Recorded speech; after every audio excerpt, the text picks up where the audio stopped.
అందరం ఒకసారి పరిశుద్ధ గ్రంథంలో నుండి ఆదికాండం 22వ అధ్యాయం అండి 16-17 వచనాలు చదువుదామండి. ఆదికాండం 22వ అధ్యాయం 16-17 వచనాలండి. నీకు ఒక్కడే అయ్యున్న నీ కుమారుని వెనుక తీయక ఈ కార్యము చేస్తున్నందున నేను నిన్ను ఆశీర్వదించి ఆకాశ నక్షత్రముల వలను తిరమందలి ఇసుక వలను నీ సంతానమును నిశ్చయముగా విస్తరింపజేసేదను. నీ సంతతి వారు తమ శత్రువుల గవని స్వాధీనపరుచుకుందరు. మరి కొద్ది మాటలు వివరించడానికి అల్పునైన నాకును మరి చేరువచ్చిన మీ అందరికీ గ్రహించడానికి కావాల్సిన శక్తిని ఆయన అనుగ్రహించును గాక. అందరు కూర్చుందామండి. చేరువచ్చిన మీ అందరికీ మహాగణుడు రక్షకుడైన ప్రభువైన యేసుక్రీస్తు నామమున శుభములండి. దేవుడు మీ అందరిని దీవించును గాక. ఆయన ఆత్మీయంగాను ఆర్థికంగాను ఇంకా అన్నిట్లోనూ ఆయన మళ్ళీ దీవించును గాక. దేవుడు దయ చూపించిన ఒకసారి మళ్ళీ అందరం కలిసి వచనం చదువుదామండి. ఆదికాండం 22వ అధ్యాయం 16-17 వచనాలు చదువుదామండి. మరి దేవుడి కొద్ది మాటలు వివరించడానికి మరి అల్పునైన నాకు ఆయన దయ చూపును గాక. ఇంకా సమయం అది ఇదని చెప్పానండి. ఎంతవరకు దేవుడు నడిపిస్తే అప్పటి వరకు చెప్తాను. మరి అంటే పునరుద్ధానం ముందు మరి పొద్దున మెసేజ్ చెప్పిన తర్వాత మళ్ళీ మధ్యాహ్నం పనుకోవడానికి కొంచెం టైమే ఉంది. మళ్ళీ రాత్రి లేదు, మళ్ళీ మండే ఆఫీస్, మళ్ళీ ట్యూస్డే ఆఫీస్, అంతా బిజీ ప్రిపేర్ అవ్వడానికి కూడా నాకు అంటే అసలు మెలుగుగుండే విధానంలో కూడా లేను. అసలు ఎక్కడ కూర్చుంటే అక్కడ నిద్రపోతున్నాను. మొన్న అయితే చాలా విచిత్రం. భోజనం చేస్తా, ప్రార్థన చేస్తా, అట్లా నిద్రమత్తులోకి వెళ్ళిపోయాను ఆఫీస్లో. గౌకన తెలిసి నేను భోజనం చేస్తాననేది దేవుడు దయబట్టి మరి అయితే కొద్ది వర్తమానం ఉందండి. ఆయన దయ చూపించిన గాక. అయితే నిలబడ్డం కారణం ఏంటంటే ఏదైనా నిలబడాలని ఆశతో నిలబడ్డానండి. అంటే దేవుడు దయ చూపిస్తాడు ఎంత మరి గడిచిన వారాల్లో చెప్పిన కొన్ని వర్తమానాలు కొన్ని ఉన్నవి అక్కడవి అవన్నీ చేకూర్చి చెప్పడానికి అంటే నాకు సమయం లేదు. ఉంటే మాటికి ఖచ్చితంగా ప్రార్థనలు అంటే ఇంకా సరిగ్గా చెప్పాలంటే ప్రార్థించడానికి కూడా కూర్చున్నా కూడా నా కండిషన్లో లేను అసలు. దేవుడైనా కొంతవరకు ఆయన కృప చూపిస్తే ఈ రాత్రికాలం ఎవరు ఖాళీ చేతులతో వెళ్ళకుండా దేవుడు కొద్ది వర్తమానం మనకు అనుగ్రహించును గాక. అయితే మనం చదివిన వచనం ఉన్నది కదండి. ఇప్పుడు చదివిన వచనంలో ఇప్పుడు దేవుడు వాగ్దానం ఇచ్చేటప్పుడు నిన్ను ఇక్కడ 2 కార్యాలు వింటున్నాం. ఒకటి ఆకాశ నక్షత్రముల వలను 17 వచనం ఒకసారి చూద్దామండి. నేను చాలా తేలిగ్గా వెళ్తాను. నేను నిన్ను ఆశీర్వదించి మొట్టమొదటిగా ఏం రాస్తున్నది? రెండవది అయితే ఇది ఇక్కడే చెప్పాడా దేవుడు అబ్రహాముని ఇస్సాకు యొక్క ఈ పరీక్షకు వెళ్ళక మునిపై చెప్పాడంటే మొట్టమొదటిగా దేవుడు అబ్రహాముతో మాట్లాడినప్పుడు అబ్రహాముతో వాగ్దానం చేసినప్పుడు నీ సంతానాన్ని ఆకాశ నక్షత్రాల వలె చేస్తానని దేవుడు చెప్పలేదండి. ఒక్కసారి తీద్దాం 13వ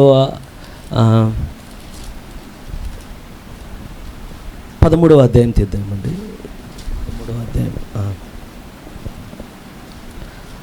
13వ అధ్యాయం 16వ వచనం ఒకసారి చదువుదామండి. అందరం కలిసి చదువుదామా? మరియు నీ సంతానమును భూమి మీద నుండి రేణువుల వలె విస్తరింపజేసేదను. ఎట్లనగా ఒకడు భూమి మీద నుండి రేణువులను లెక్కింపగలిగిన ఎడల నీ సంతానమును కూడా లెక్కింపవచ్చును. ఇక్కడ రాసినప్పుడు ఏ రిఫరెన్స్ ఉన్నదండి? ఆకాశ నక్షత్రం అన్నదా, భూమి మీద ఇసుక మాత్రమే రాయబడి ఉన్నదా? మీరు అబ్రహాం జీవితాన్ని గమనించండి. దేవుడు వాగ్దానాలన్నింటినీ ఒకేసారి ఒళ్ళో కుమ్మరించలేదు అబ్రహాంకి. దేవుడు అబ్రహాంతో మరి నేను అనుకున్న విధానం మరి ఆయన ఎటు అనుకుంటే అటు నడిపించును గాక. నేనైతే పూర్తిగా ఆయన మీద ఆధారపడ్డా. దయచేసి మీ మనసులో కూడా ప్రార్థిస్తూ ఉండండి. మరి బలహీనమైన సమయాలు ఆయన దయచూపు దేవుడు కదా. అయితే అబ్రహాంకు ఒక్కసారిగా తన ఒళ్ళో ఆశీర్వాదాలన్నీ దేవుడు కుమ్మరించలేదు, కానీ స్టెప్ బై స్టెప్ అంటే ఒక్కొక్క మెట్టు దేవుడు ఒక్కొక్క ఆశీర్వాదాన్ని దేవుడు పెంచుకుంటూ వెళ్ళాడండి. అయితే ఎలా పెంచుతాడు సుదర్శన్ అంటే దేవుడు ఒక మెట్టు ఎక్కించి ఒక ఆశీర్వాదాన్ని ఇచ్చే మునుపు ఖచ్చితంగా అక్కడ ఏదో ఒక కార్యం జరిగితేనే దేవుడు వచ్చి ఒక గిఫ్ట్ అని ఇస్తాడు, అంటే ఒక బహుమానం అనేది ఇస్తాడు మనకి. మనం అంటే ఎప్పుడు ఉన్నట్లుగానే అంటే సామాన్యంగా ఉన్నామనుకోండి, సామాన్యంగా రోజులు గడిచిపోతున్నాయి, సామాన్యంగా మన భక్తి జీవితం వెళ్ళిపోతుంది. అట్లాంటి సమయాల్లో వచ్చి దేవుడు ఏదో మనకు బహుమానాన్ని ఇస్తానని చెప్పడు కాదు, కానీ ఏదో ఒక పరీక్షలో దేవుడిని నడిపిస్తాడు ఆ స్థలంలో.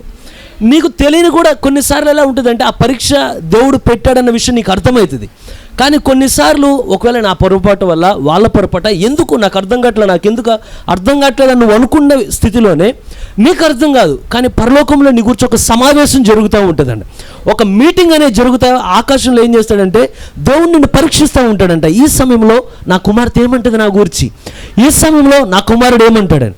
ఎప్పుడైతే మనం నమ్మకంగా ఒక చిన్న కార్యాన్ని కానీ దేవుడి పట్ల మనం జరిగిస్తే దేవుడు ఒక చిన్న బహుమానాన్ని నీ చేతిలో పెడతాడు ఆయన. అవునా అండి? మీరు గమనించండి, ఇప్పుడు మనం చదివింది అధ్యాయం ఏంటిది? ఇది ఏ అధ్యాయంలో చదివాం మనం? 13వ అధ్యాయంలో చదివామా? ఇక్కడ ఏం జరుగుతుందంటే మీరు గమనించండి, మొట్టమొదటిగా దేవుడు అబ్రాహామును 12వ అధ్యాయంలో మనం చూసినప్పుడు నీ బంధువుల యొద్ద నుండి నీ దేశం నుండి వీటన్నిటిని వేరే రామన్నప్పుడు అప్పుడు దేవుడు చెప్పాలని ఇసుక రేణువుల మీద దీవిస్తారని. కానీ ఎప్పుడైతే 13వ అధ్యాయానికి వస్తే అబ్రాహాము వెనక ఇంకా ఒకతను వెంటాడుతూ ఉన్నాడు. ఎవరంటే లోతు.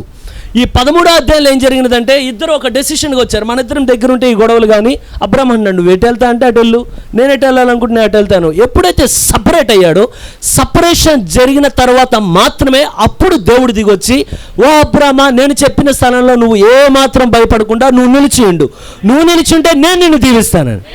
ఎంతమందికి అర్థమైందండి? 12వ అధ్యాయంలో దేవుడు చెప్పాడా? కానీ ఏ అధ్యాయంలో చెప్పాడు దేవుడు? 13వ అధ్యాయంలో.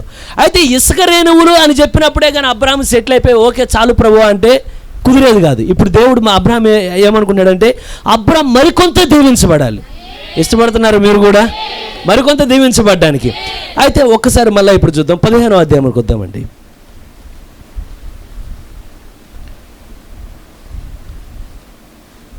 15వ అధ్యాయం 5వ వచనం చూద్దామండి. మరియు ఆయన వెలుపలికి అతన్ని తీసుకుని వచ్చి నువ్వు ఆకాశం వైపు తేరి చూచి, నాకు ఇది చదివినప్పుడు భలే అనిపించింది. అబ్రాహాము గుడారాలు ఉంటే దేవుడు వెలుపలికి తీసుకొస్తాడు. దా అబ్రాహాము బయటకు రాను. ఎప్పుడైతే అబ్రాహాముని దేవుడు వెలుపలికి తీసుకువచ్చి నక్షత్రములను లెక్కించుటకు, ఆకాశం వైపు తేరి చూచి నక్షత్రములను నక్షత్రాలను లెక్కించుటకు నీ చేతనైతే లెక్కించమని చెప్పి. మీకు ఎవరికైనా చేతనవునా అండి? అది ఎవరికి చేత కాదు. ఓసారి సైంటిస్ట్ అనుకుని ఇట్లా లెక్క పెట్టి అన్నాడంట, కరెక్ట్గా నేను చూశాను 500 నక్షత్రాలు ఉన్నాయి అన్నాడంట. తర్వాత మళ్ళీ కొన్ని రోజులు అయిపోయిన తర్వాత ఇంకో సైంటిస్ట్ వచ్చి 500 కాదు 700 ఉన్నాయో తెలిసాను. తర్వాత ఇంకో లక్ష. కారణం ఏంటంటే వీళ్ళ దగ్గర మిషన్ పెరిగే కొద్దీ ఎక్కువ నక్షత్రాలు కనబడుతున్నాయి అక్కడ. దేవుడు ముందే చెప్పాడు, నీ వల్ల కాదు నాయన, నువ్వు లెక్క పెట్టిన అనవసరం అదని. నీ వల్ల అయితే అబ్రాహాం అంటే నా వల్ల కాదు దేవా అంటే, నీ వల్ల కాదు కదా, నీ సంతానాన్ని లెక్కించడం కూడా ఎవరి వల్ల కాని కార్యం, అది నేను దీవిస్తాను అలాగాని. బాగున్నదా అండి? ఎందుకని దీవించాడు ఇక్కడ నక్షత్రాలాగా దేవుడు? ముందేమని చెప్పాడు ఆయన? 12వ అధ్యాయంలోనేమో అబ్రాహాముని పిలిచాడు, 13వ అధ్యాయంలోనేమో ఇసుక రేణువుల వలె, మళ్ళా 15వ అధ్యాయానికి వచ్చేసరికి మళ్ళా పిలిచి ఇసుక రేణువులు చూడనట్ల ఇప్పుడు పెంచి అంటున్నాడు. ఏమనంటే ఒక్కసారి నీ కన్నుల కింద నుండి ఒక్కసారి పైకి చూడు. నువ్వు ఆ పైకి ఎప్పుడైతే చూసి ప్రవ్వా ఈ నక్షత్రాలని లెక్క పెట్టలేని అంత సంఖ్యలో ఉన్నాయి, నిన్ను అలా దీవించాలని కోరుతున్నాను నేను. అయితే ఎందుకని అయ్యా అంటే మీరు ఈ ప్రతి చాప్టర్కి మధ్య ఇంకో చాప్టర్ ఉందండి. 13వ అధ్యాయంలో ఎప్పుడైతే ఇసుక రేణువులు అన్నాడో 15వ అధ్యాయానికి వచ్చేసరికి ఇప్పుడు ఆకాశ నక్షత్రాలు అంటే మధ్యలో ఏం జరిగినదంటే 14వ అధ్యాయం ఉన్నది. ఆమె 14వ అధ్యాయంలో లోతు చెరపట్టబడిన తర్వాత తన సహోదరుని గురించి ప్రేమ కలిగి తన హృదయంలో ఉన్నదా అండి? మనకు ఉన్నదా సహోదర ప్రేమ? ఎక్కడో నశించేవాడు కొరకు వదిలిపెట్టకుండా తన దగ్గర ఉన్న పనివారిని సిద్ధపరిచి 5 రాజులు ఒక పక్కన ఉన్నారు, 4 రాజులు ఒక పక్కన ఉన్నారు. అబ్రాహాము రాజు కాదు, అబ్రాహాము యుద్ధ నైపుణ్యం కలిగినోడు కాదు, కానీ దేవుని యొక్క ఆత్మ ప్రేరేపిస్తుంది అబ్రాహాముని. ఎప్పుడైతే అబ్రాహాము తన యొక్క పనివారిని పురుకొల్పాడో వారంతా ఆయుధాలు ధరించి వారికి చేతికి ఏది దొరికితే అది పట్టుకొని ఎప్పుడైతే జయించారో వచ్చే మునుపు వీరిని ఒక ఆయన ఎదుర్కొన్నాడు. ఎవరైనా? మెల్కీసెదెక్. ఆమేన్. ఆయన ఎవరండి? సర్వోన్నతుడైన దేవునికి యాజకుడైనా రాజైనా. మీరు గమనించండి, ఒకే గోత్రం నుండి వస్తే ఏ ఒక్కళ్ళు రాజుగా యాజకుడిగా ఉండలేరు ఇశ్రాయేల్ గోత్రంలో మీరు లెక్క పెడితే. కారణం ఏంటంటే మీరు ఎవరైనా యాజకుడు అవ్వాలంటే అతను లేవి గోత్రం నుండి మాత్రమే రావాలి, రాజు అవ్వాలంటే యూదా గోత్రం నుండే రావాలి.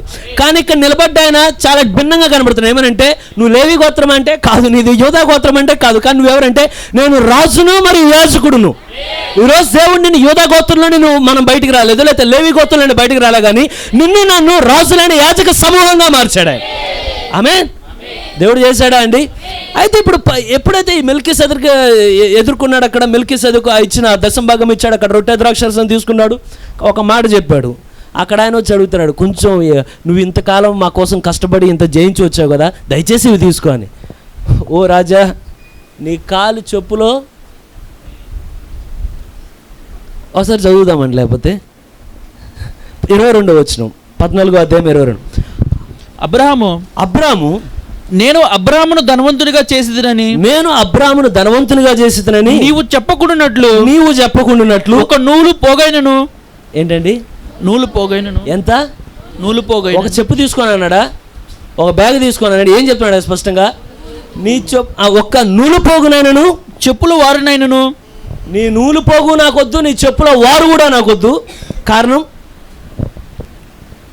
చదువు బ్రదర్. నీ వాటిలో ఏదైనా తీసుకొనని ఆకాశమునకును భూమికిని సృష్టికర్త అయిన సర్వోన్నతుడకు దేవుడైన యెహోవా ఎదుట నా చెయ్యి ఎత్తి ప్రమాణము చేసి ఉన్నాను. నువ్వు ఇచ్చేది నాకు చెప్పుల్లో ఆ వారు వద్దు, నూలు వద్దు. కారణం ఏంటంటే నన్ను దీవించేది నువ్వు కాదు, నన్ను దీవించేది నా దేవుడు నన్ను దీవిస్తాడు. ఒకవేళ నీ దగ్గర నేను గవర్నమెంట్ ఏదో ఫ్రీగా వస్తుందని తీసుకున్నాను అనుకో, రేపొద్దున మా ఇంటి పక్కనోడు ఎలా దీవించబడ్డాడంటే పలానా దొంగతనం చేసి పలానా గవర్నమెంట్ అది తప్పుగా పత్రాలు పెట్టి తీసుకున్నాడు. కానీ ఇప్పుడు ఏమన్నాడంటే, అసలు నువ్వు ఒక మాట అయితే ధైర్యంగా చెప్పగలను, అబ్రాహాముకు డబ్బున్న అదే మాట చెప్తాడు, అబ్రాహాం దగ్గర డబ్బు లేకపోయినా అదే చెప్తాడండి. అందును బట్టే దేవుడు అబ్రాహామును దీవించాడు. అక్కడ అబ్రాహాముకు నమ్ముకున్నది, నేను ఎటువంటి స్థితిలో ఉన్నా సరే ఏ మనుషుని మీద నేను ఆధారపడాల్సిన అవసరం లేదు, ఏ మనుషుని కాళ్ళు నేను పట్టుకోవాల్సిన అవసరం లేదు. ఏ దేవుడు నన్ను పిలిచాడో అదే దేవుడు నన్ను పోషిస్తాడు ఆయన, ఏ దేవుడు పిలిచాడో అదే దేవుడు నన్ను దీవిస్తాడు ఆయన. ఎవరు ఉన్నారు అబ్రాహాం సంతానం? ఇక్కడ చెప్పలే, అక్కడ చెప్పాను. ఆ వీడియో ఇక్కడ పోస్ట్ చేయించలేదులేండి, అది ఆపించాను అక్కడికి. దేవుడు ఒకవేళ అవసరమైతే చెప్తాను ఆ కార్యాన్ని, అది కొంచెం ఫన్నీగా ఉంటుంది. కానీ నిజమండి, అబ్రాహాం దగ్గర ఉన్నట్లే ప్రతి పురుషుడు ఉండాలని నేను కోరుతున్నా. ఎందుకయ్యా అంటే నేను ముందే చెప్పాను, నడిపిస్తాడు వెళ్తానని. అబ్రాహాం దగ్గర ఏమి లేదండి. కారణం ఏంటి, ఈ రోజు ఉన్న ప్రజల్లో మీరు ఎవరినైనా గమనించండి, అందరం అబ్రాహాం సంతానం అని చెప్పుకుంటాం.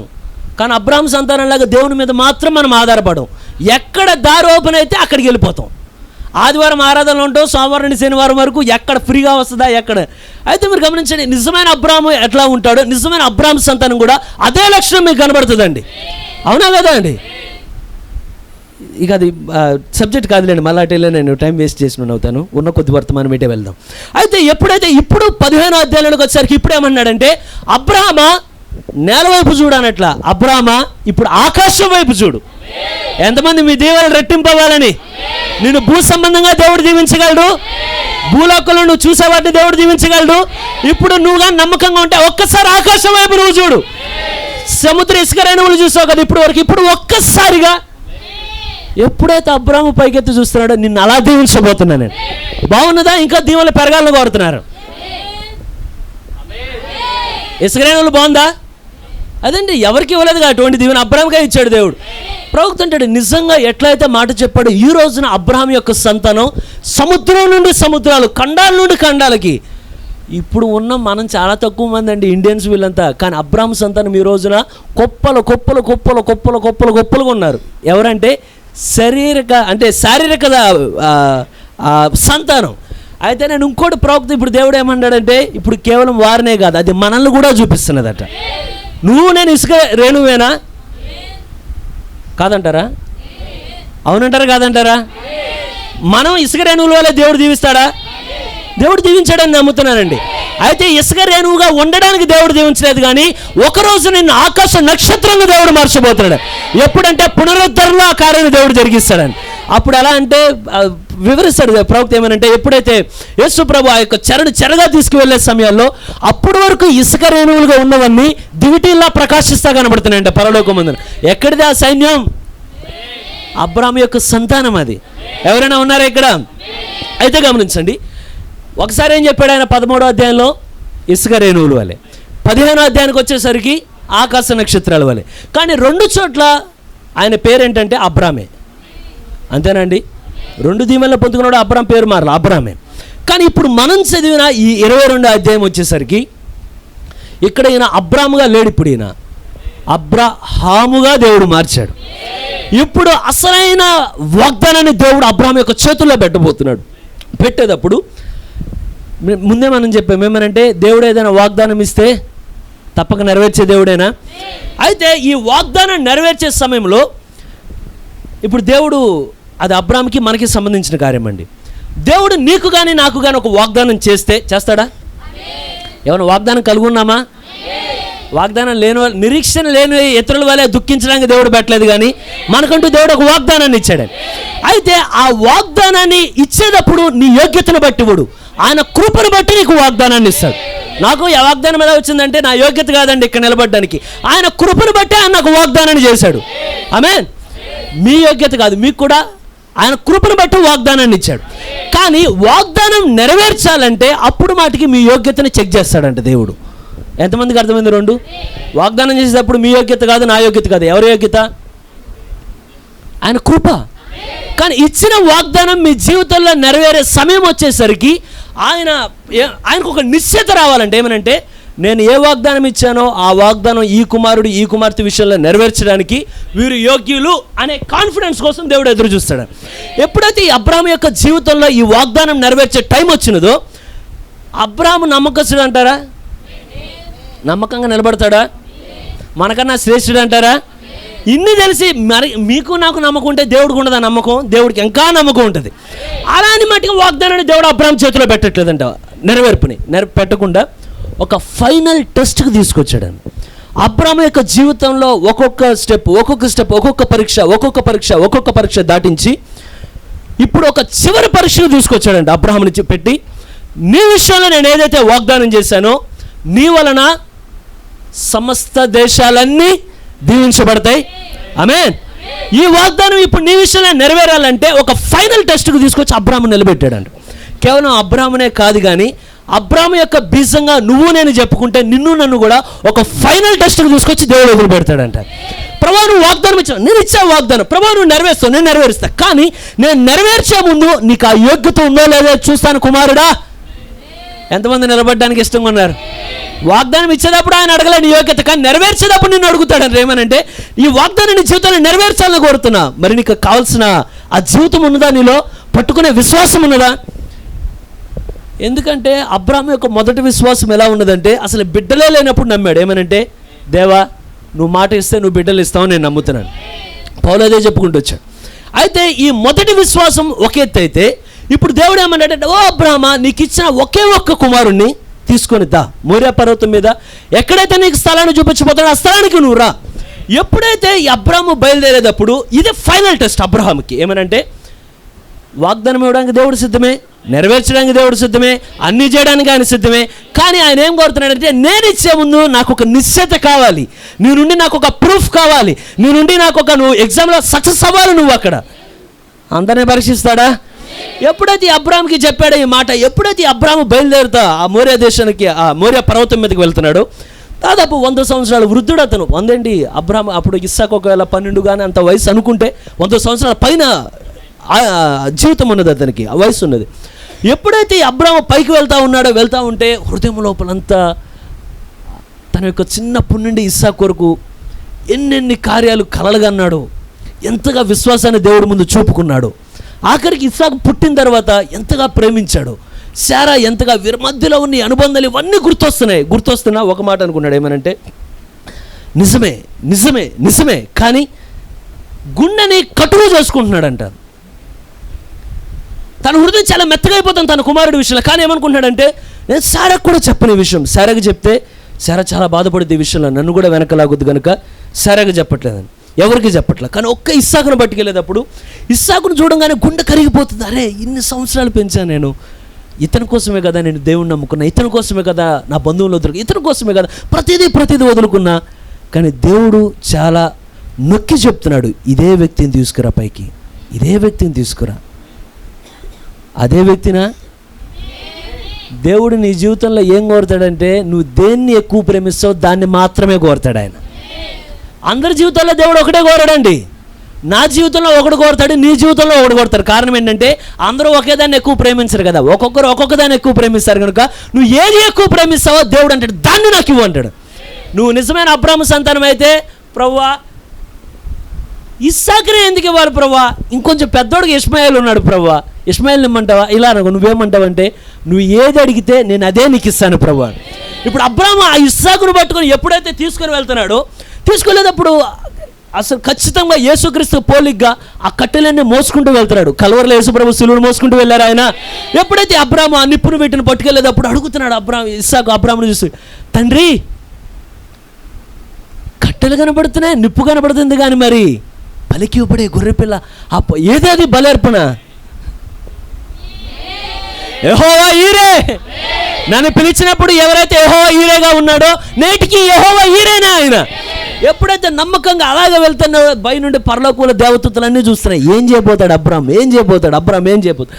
కానీ ఎప్పుడైతే సమయానికి తీసుకొచ్చి బలిపీఠం మీద తీసుకొచ్చినప్పుడు ఇంకా తన హృదయాన్ని చాలా కఠినం చేసుకున్నాడు. ఏమనంటే, నేను ఎంతో ప్రేమించా, కానీ నా దేవుడి విషయానికి వచ్చేసరికి నేను ఎంత ప్రేమించిన కార్యమైనా అది ఖచ్చితంగా నా వెనక్కి పోవాల్సిందే. దేవుడు మాత్రమే నా జీవితంలో ఉన్నతమైన స్థానంలో ఆయన నిలబడ్డాను. ఎప్పుడైతే ఒక్కసారిగా చాలా గుండెని చాలా కటువు చేసుకున్నాడు. ఏమనంటే, ఇక నాకు ఆప్యాయతలు, ప్రేమ ఇవన్నీ ఇక వాటిని చంపుకున్నాడు. కారణం ఏంటంటే, నువ్వు నిజమైన క్రైస్తవుడిగా ఉండాలంటే, నేను చెప్పేది మీకు అర్థమవట్లేదు, దేవుడు దయ చూపును గాక, మొట్టమొదటిగా నీకున్న నీ సొంత అనురాగాలు, సొంత అభిప్రాయాలు చచ్చిపోవాలండి. నువ్వు క్రీస్తుతో ఎన్నప్పుడు నువ్వు చావకుండా నువ్వెన్నడూ క్రీస్తుతో నడవలేవు. నువ్వు క్రీస్తుతో నడవాలంటే పరిపూర్ణంగా నిన్ను నీవే అర్పించుకునే స్థితిలోనికి నువ్వు రావాలి. అక్కడ నీ ఆలోచనలు, నీ తలంపులు, నీ జీవితం, నువ్వు అనుకున్న కార్యాలను పెట్టి, ప్రభువా నువ్వు ఒక్క మాట చెప్తే ఇక నేను వెనతిరిగి ఇంకొక ప్రశ్న అడిగే అవకాశమే లేదు. నువ్వేది చెప్తే అదే. ఇప్పుడు ఇస్సాకుని చాలా బాధతో ఉన్నాడు, కానీ గుండెని చాలా కటువు చేసుకున్నాడు. ఎప్పుడైతే ఇస్సాకు వెనక్కి నిదానంగా చేతులు కడుతుంటే ఇస్సాకు ఏం అర్థం కావట్లా. కానీ ఇస్సాకు క్రీస్తుకు పోలిగ్గా చాలా మౌనంగా ఉన్నాడు, ఏం అడగట్లేదు. అక్కడ కూడా మీరు చూడండి, ఇక్కడ అడిగినట్టుంది ఏమనంటే, ఏది గొర్రె పిల్లని, కానీ అక్కడ అడిగినట్లేదు, ఎందుకు నన్ను కడుతున్నావు అని. ఎప్పుడైతే 2 చేతులు వెనక్కి బలంగా కడుతున్నాడో ఇస్సాకుకి నిదానంగా అర్థమైపోయింది, ఏదో చేయబోతున్నాడు నా తండ్రి. కళ్ళల్లో నిదానంగా కన్నీరు గారిపోతుంది. అబ్రాము చాలా హృదయాన్ని కఠినం చేసుకున్నాడు. ఏదేమైనా సరే ప్రభువా నువ్వు ఇచ్చావు, నీకే నేను ఇస్తా. నా జీవితంలో ఎవరిని ఎక్కువ ప్రేమించినా నీకన్నా ఎవరిని ఎక్కువ ప్రేమించను, మొట్టమొదటి స్థానం నీకే అది. అయితే దేవుడు పైనుండి విశ్వాసాన్ని పరీక్షిస్తున్నాడు అండి. ఏమనంటే, ఇక్కడ అబ్రాము చాలా కార్యాలు చూపిస్తున్నాడండి. ఒక్కసారి బలిపీఠం మీద ఉండి ఏమనంటే, ఎప్పుడైతే ఇస్సాకుని వెనక్కి అలా అంటే ఆ ముడి వేసేసి దాన్ని కట్టి ఎప్పుడైతే ఆ బలిపీఠం మీద పెట్టాడో, పెట్టి తన గుండెల్లోకి ఆ కత్తిని దించడానికి ఆకాశంలోనికి చేయెత్తినప్పుడు అతనిలో మొట్టమొదటిగా విధేయత కనబడుతుంది. ఏమనంటే, నువ్వు ఇచ్చినప్పుడు ఎలా నిన్ను ప్రేమించానో, నువ్వు తిరిగి ఇచ్చామన్నప్పుడు కూడా అంతే ప్రేమిస్తాను ప్రభువా. నువ్వు ఏదైతే నాకు చెప్పావో ఆ మాటకు నేను కట్టుబడి ఉంటాను ప్రభువా. మాటకు విధేయత చూపుతున్నాడంట. రెండవదిగా విశ్వాసాన్ని చూపుతున్నాడంట. ఏమనంటే, ప్రభువా అసలు బిడ్డే లేని సమయాల్లో మృతతుల్యమైన గర్భాన్ని ఏ దేవుడు అయితే జీవాన్నిచ్చి నాకు బిడ్డనిచ్చావో అదే దేవుడు మృతుడైన నా కుమారుని కూడా మళ్ళా సజీవుడిగా నువ్వు లేపగలవు. ఎంతమంది కోరుతున్నారండి? విశ్వాసాన్ని రెట్టింపు చేశాడండి అక్కడ నిలబడినప్పుడు. అబ్రాము విశ్వాసం మొట్టమొదటిలో ఉన్న విశ్వాసం కానీ ఇప్పుడు కరుకైన విశ్వాసం కనబడుతుంది. ఏమనంటే, చంపినా సరే చచ్చిపోయినోడు కూడా నువ్వు జీవాన్నిచ్చి నువ్వు పైకి లేపగలవు. నేను నమ్ముతున్నాను ప్రభువా. విశ్వాసాన్ని విధేయతను చూపాడా, విశ్వాసాన్ని చూపుతున్నాడా, తన వాగ్దానం పట్ల నమ్మకాన్ని చూపుతున్నాడా?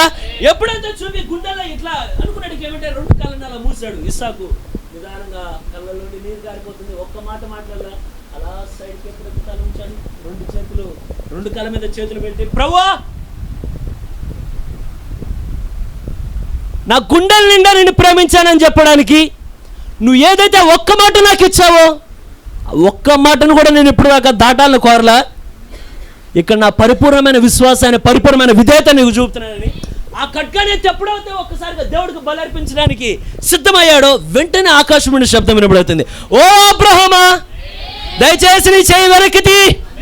విశ్వాసమైన పరీక్షలు నిన్ను పెట్టినప్పుడు నువ్వు ఓడిపోలేదు, కానీ గెలిచిన వాడి వల్ల నువ్వు బయటకు వచ్చావు కనుక ఇప్పుడు వాగ్దానం ఏంటంటే, ఇసుక రేణువులను చేయట్లేదు, ఆకాశ నక్షత్రాలను చేయట్లేదు, కానీ నీకు సంతానాన్ని ఆకాశ నక్షత్రాల వలె విస్తరింపజేస్తా, సముద్ర తీరం మంది ఇసుక రేణువులే విస్తరింపజేస్తా, నీ సంతానం తమ యొక్క శత్రు యొక్క గవిని స్వాధీనపరుచుకుందరు. ఎంతమంది దీన్ని కోరుతున్నారండి?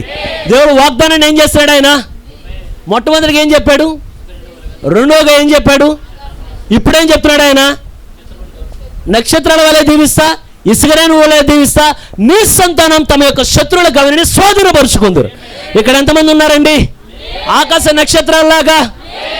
ఎవరయ్యా అంటే ఎవరో కదా నక్షత్రాలు మనమే అండి. మనమే ఆ నక్షత్రం. ఆ నక్షత్రాలు ఎందువల్లనంటే శారా వల్ల మనం పుట్టలేదు, కానీ మనం ఎలా పుట్టామో ఎలా చనిపోయి భౌతికంగా క్రీస్తులో నువ్వు తిరిగి జన్మించడం వల్ల నువ్వు కూడా అబ్రాహాము సంతానంగా నువ్వు మారావు కనుక ఆ నక్షత్రం ఎక్కడున్నదంటే ఇక్కడ కూడా నక్షత్రాలు ఉన్నాయని నేను నమ్ముతున్నా. దేవుడు మనందరం దీవించును గాక. అయితే డస్ట్ టు స్టార్స్, కిందున్న ధూళి దగ్గర నుండి ఇప్పుడు దేవుడు ఎక్కడి వరకు హెచ్చిస్తున్నాడంటే డస్ట్ నుండి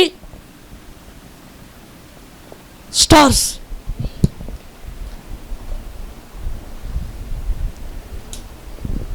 అయితే ఎంతమంది స్టార్స్ అని నమ్ముతున్నారు? స్టార్స్లా ఉందాం అనుకుంటున్నారా? స్టార్స్ ఎంతమందికి ఇష్టం అండి? ఆకాశంలో కిందున్న భూమి మీద ఉన్న ఈ ఇసుక రేణువుల మీద ఏ పశువులైనా తొక్కుతాయి, కానీ ఆకాశంలో నక్షత్రాలు దేన్ని తొక్కదు. ఆకాశంలో నక్షత్రాలు ఏలతాయి ప్రపంచం. ఆమేన్. అయితే ఒకసారి 1 కొరింథీయులకు రాసిన 15వ అధ్యాయం 41.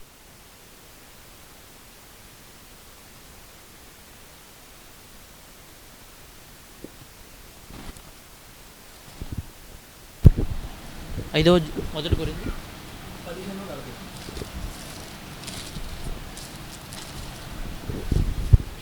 15:40. సూర్యుని మహిమ వేరు, చంద్రుని మహిమ వేరు, నక్షత్రముల మహిమను వేరు. నక్షత్రముల మహిమ వేరు. మహిమను బట్టి ఈ యొక్క నక్షత్రమునకును మరి యొక్క నక్షత్రమునకు భేదము కలదు కదా. ఎంతమందికి అర్థమైందండి ఇది? సూర్యుని యొక్క మహిమ వేరు, చంద్రుని యొక్క మహిమ వేరు, నక్షత్రముల మహిమ వేరు.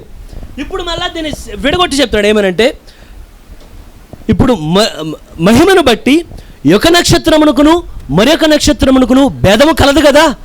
నక్షత్రాలన్నీ ఒకేలాగా ఉంటాయా? వేరువేరుగా వాటి మహిమ ఉంటుందని చెప్తుంది అక్కడ. ఆమేన్. నేను చెప్పిన పౌలు చెప్తున్నాడు, దాన్ని స్పష్టంగా మనకు అర్థమయ్యేట్లు చెప్తున్నాడు కదా.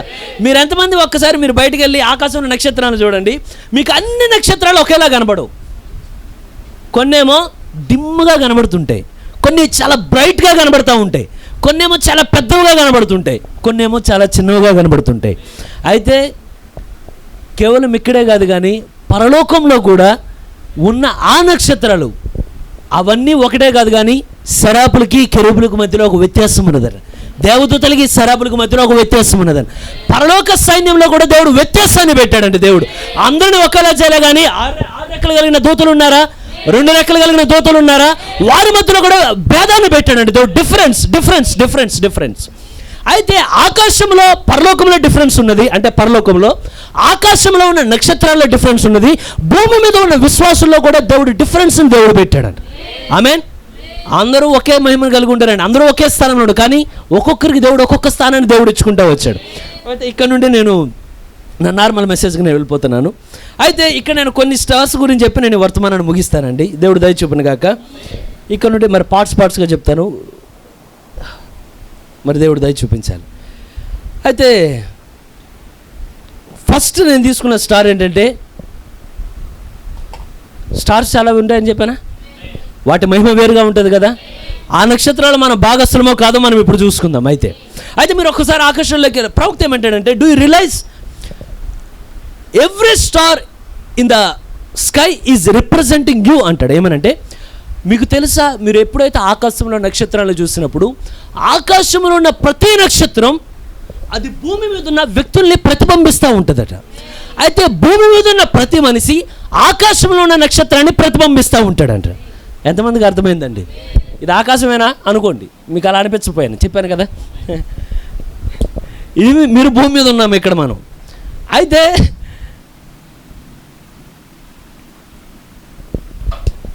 దేవుడు డిజైన్ చేసినప్పుడు ఎలా చేశాడంటే, మీరు భూమి మీద ప్రజలను చూస్తారు, ఈ ప్రజల్ని ఆకాశంలో ఉన్న నక్షత్రాలు వీళ్ళని రిప్రజెంట్ చేస్తూ ఉంటాయంట.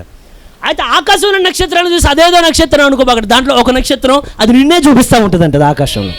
అయితే ఎంతమంది ఎన్ని నక్షత్రాలు ఉన్నాయో చూద్దాం. నాకు కొన్ని వివరణ వరకు రాశాను. దీనిలోకి వెళ్ళే ముందు ఫస్ట్ ఒక స్టార్ గురించి చెప్పాలనుకుంటున్నాను. ఇది చెప్పి మిగతా స్టార్స్కి వెళ్దాం.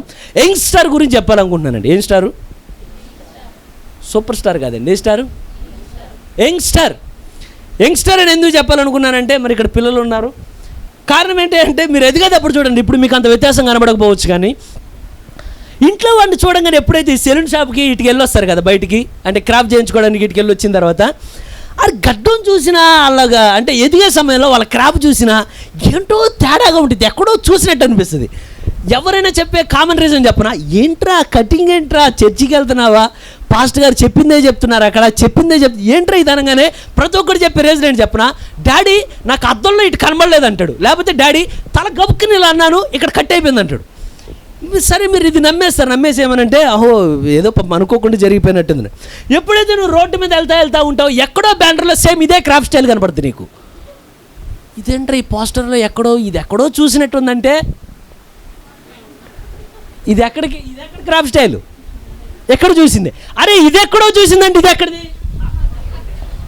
కారణం ఏంటంటే వాళ్ళు కూడా స్టార్స్, మీకేమో సినిమా తారలు అంటారు తెలుసా అండి, అని మీకు ఎగ్జాంపుల్ చెప్పండి, సూపర్ స్టార్ అంటారు తెలుసా, పవర్ స్టార్ అంటారు తెలుసా, స్టైలిష్ స్టార్ అంటారు తెలుసా, రెబల్ స్టార్ అంటారు తెలుసా. ఈ స్టార్లన్నీ విశ్వాస యొక్క గుండెల్లోనికి వస్తే ఇప్పుడు విశ్వాసం అంటే ఈ స్టారే కనబడుతూ ఉంటుందంట బయటికి. ఏమైనా జరిగితే ఇప్పుడు రెబల్ స్టార్ లోపలికి వచ్చాను ఏం చూసినా నన్ను అడిగేది లేదు, ఏమైందిరా అంటే రెబల్ స్టార్ లోపలికి వచ్చేసింది లోపల కదా. ఓకే ఇప్పుడు స్టైలిష్ స్టార్ ఉన్నాడు అనుకోండి, మీరు గమనించండి ఎంటైర్ మెసేజ్ చర్చిలో కూడా స్టైల్గా తక్కువ లేదండి. ఒకప్పుడు ఇప్పుడేం స్టైల్గా తగ్గట్లా. నేను స్కూల్లో ఉన్నప్పుడు ఒక ఆయన చూసేవాడిని, ఆయన నడుస్తూ ఉండేవాడు. నేను అనుకునేవాడిని ఆయనకేమో కాలేదు ఇబ్బంది అనుకునేవాడిని చాలా దినాలకి, కానీ నిజానికి అది కాలు ఇబ్బంది కాదు. ఒక యాక్టర్ ఉండేవాడు, ఆ యాక్టర్ లాగా ఈయన ఉండాలి, అసలు ఆ మీసం కూడా కరెక్ట్గా ఇక్కడికి ఇలా దించేవాడు, ఆయన దించుతాడు ఆ యాక్టర్. నడిచేటప్పుడు చూసేటప్పుడు ఇలా ఉండేవాడు. ఏమైంది ఆయనకంటే ఆ హీరో అట్లా నడుస్తాడని ఇప్పుడు ఆ స్టార్ ఎక్కడికి వచ్చిందంటే, ఆ స్టార్ ఏ స్టార్లోకి వచ్చిందండి. అందుకే చెప్పింది నువ్వు ఏదో ఒక నక్షత్రాన్ని ఆకాశంలో దాన్ని ప్రతిబింబిస్తానే ఉంటావు అని చెప్పి. అయితే ఇవేమి స్టార్స్ అయ్యా అంటే, కొంతమందిని చూడండి పొలిటికల్ లీడర్లు ఎలా నడుస్తారో వాళ్ళ విధానం అలాగే ఉంటుంది, వాళ్ళ హుందాతనం కానీ ఏదైనా కానీ మొత్తం సెటిల్మెంట్ ఎంత ఇలాగా. అయితే సహోదరి నువ్వు ఎప్పుడైతే సంఘానికి వస్తావో కొంతమందిని చూడండి జడలేసిన పావులు మొత్తం ఇదంతా దాంట్లో ఇక పూలు పెట్టుకోవాలన్న పేరే కానీ ఆ బ్యాండ్ వచ్చేస్తే ఆ రబ్బర్లో మొత్తం అవన్నీ పెట్టేస్తారు, ఊరికే పూలు పెట్టమని. మిగతా స్టైల్ అంతా ఇక్కడికి దిగిపోద్ది. ఈ స్టార్ ఎక్కడది అనుకుంటారా, ఎక్కడో బ్యానర్లా కనపడుతుంది ఈ స్టార్ కూడా. కారణం ఏంటంటే నీలో ఏదో స్టార్ వచ్చింది, కానీ పేదరు ఏమంటాడంటే అయ్యా ఈ నక్షత్రాలు కాదు కానీ నీలో వేకూచుక్క ఉదయించాలని కోరుతున్నానండి. ఎంతమంది ఆ వేకూచుక్కను కోరుతున్నారండి? ఆయన నిజమైన స్టార్, అది నిజమైన స్టార్ అది. అయితే ఒకవేళ నువ్వు కానీ ఈ లోకంలో ఈ స్టార్లన్నీ చూసావనుకో, ఒక రోజున ఈ స్టార్లన్నీ నేల రాలిపోతూ ఉంటాయి, అప్పుడు నువ్వు కూడా. కానీ ఒక స్టార్ ఉన్నది, ఒకసారి తీద్దామండి. యెషయా గ్రంథం 14వ అధ్యాయం 12-13.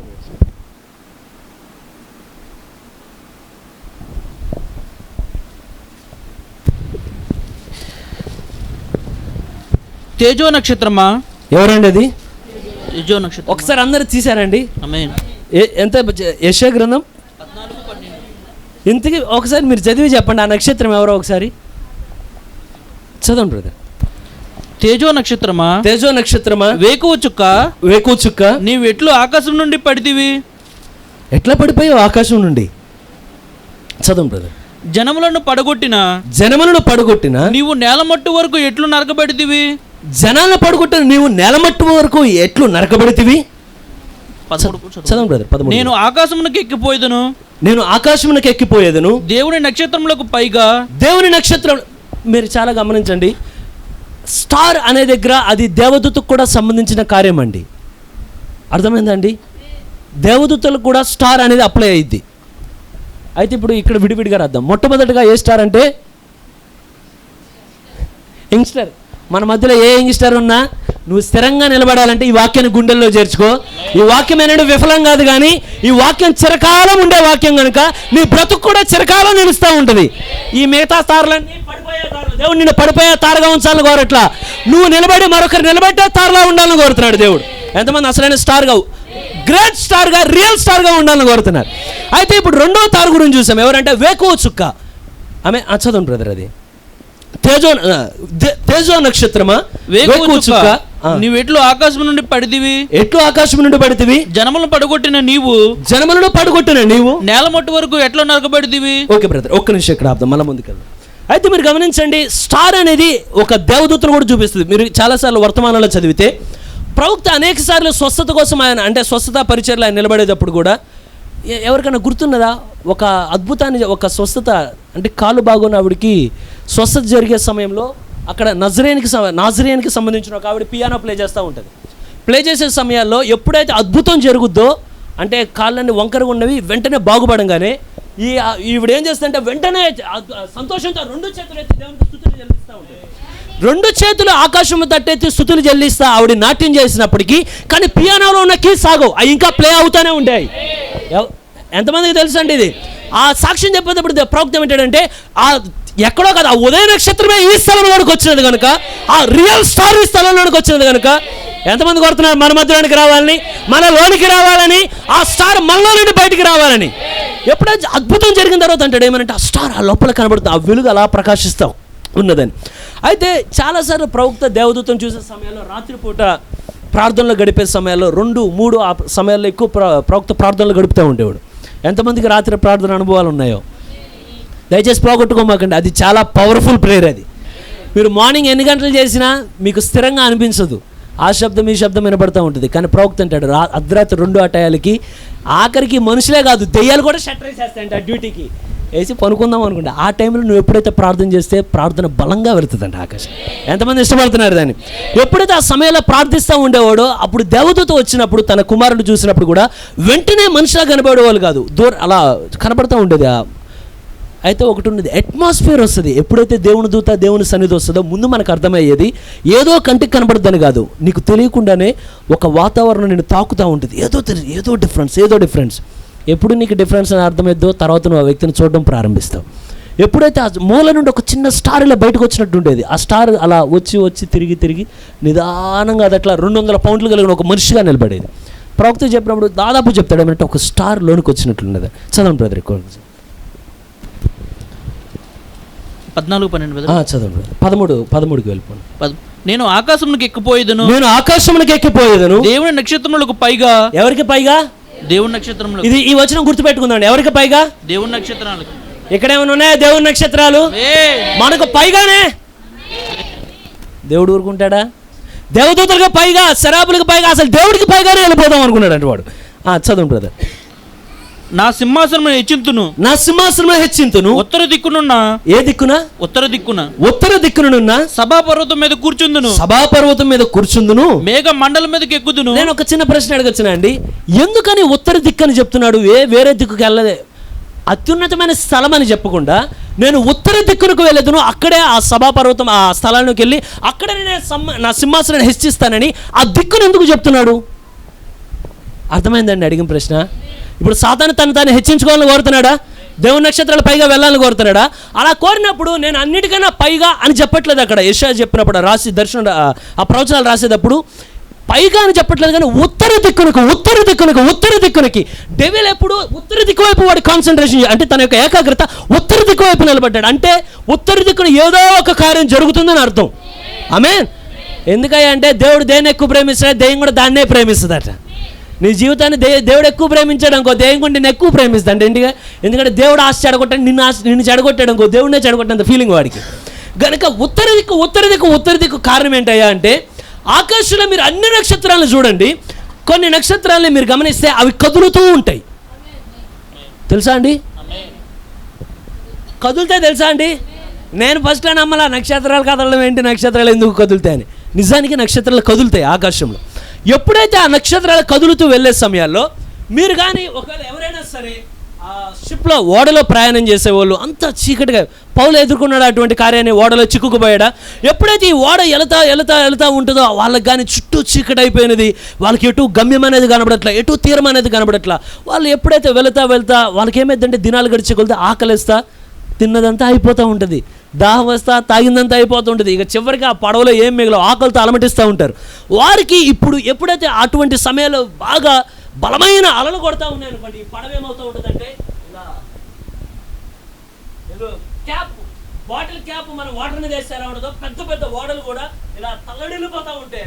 లోపల ఉన్న వాళ్ళు ప్రాణము గుండెల్లో పట్టుకుని ఉంటారు, అమ్మో ఏ క్షణం ఏమైపోద్ది, ఏ క్షణమే. కానీ అటువంటి స్థితిలో ఆ పడవ ఎటు తొలగకూడదంటే వారు చేసే ప్రాముఖ్యమైన కార్యం ఏంటంటే వెంటనే లంగరుని తీస్తారు బయటికి.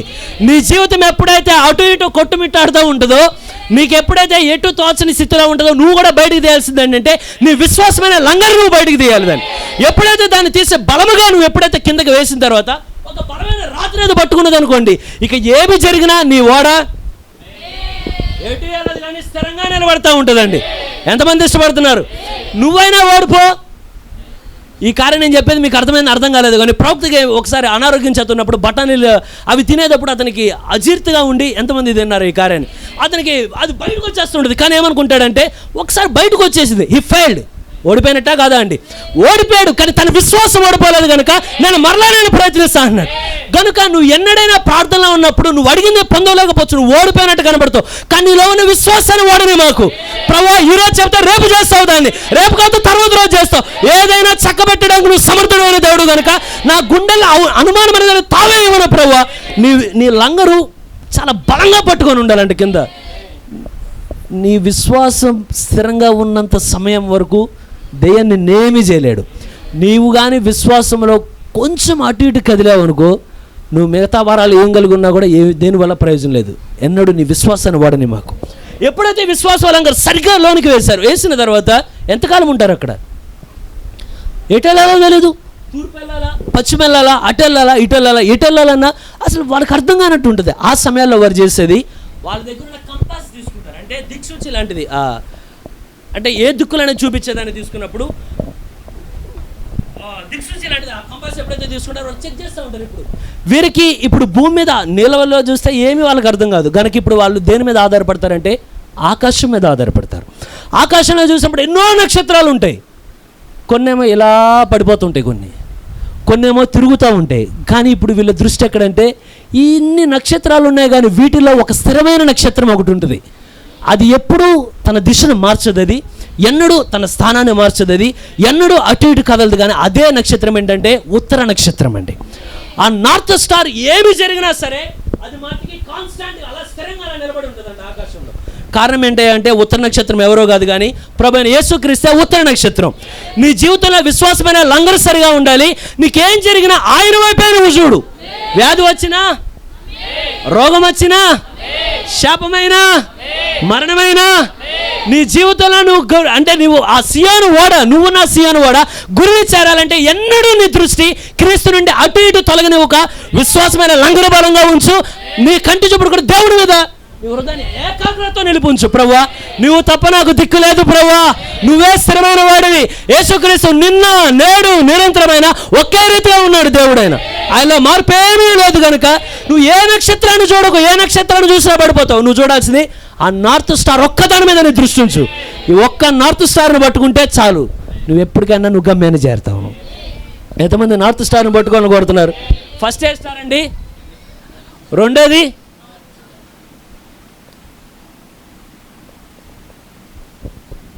ఎంతమంది మీ దృష్టి నార్త్ స్టార్ మీద ఉంచాలని కోరుతున్నారు? అయితే ఇక్కడ ఇంకోటి కూడా చెప్పాలి. ఒకసారి యూదా గ్రంథం తీద్దామండి.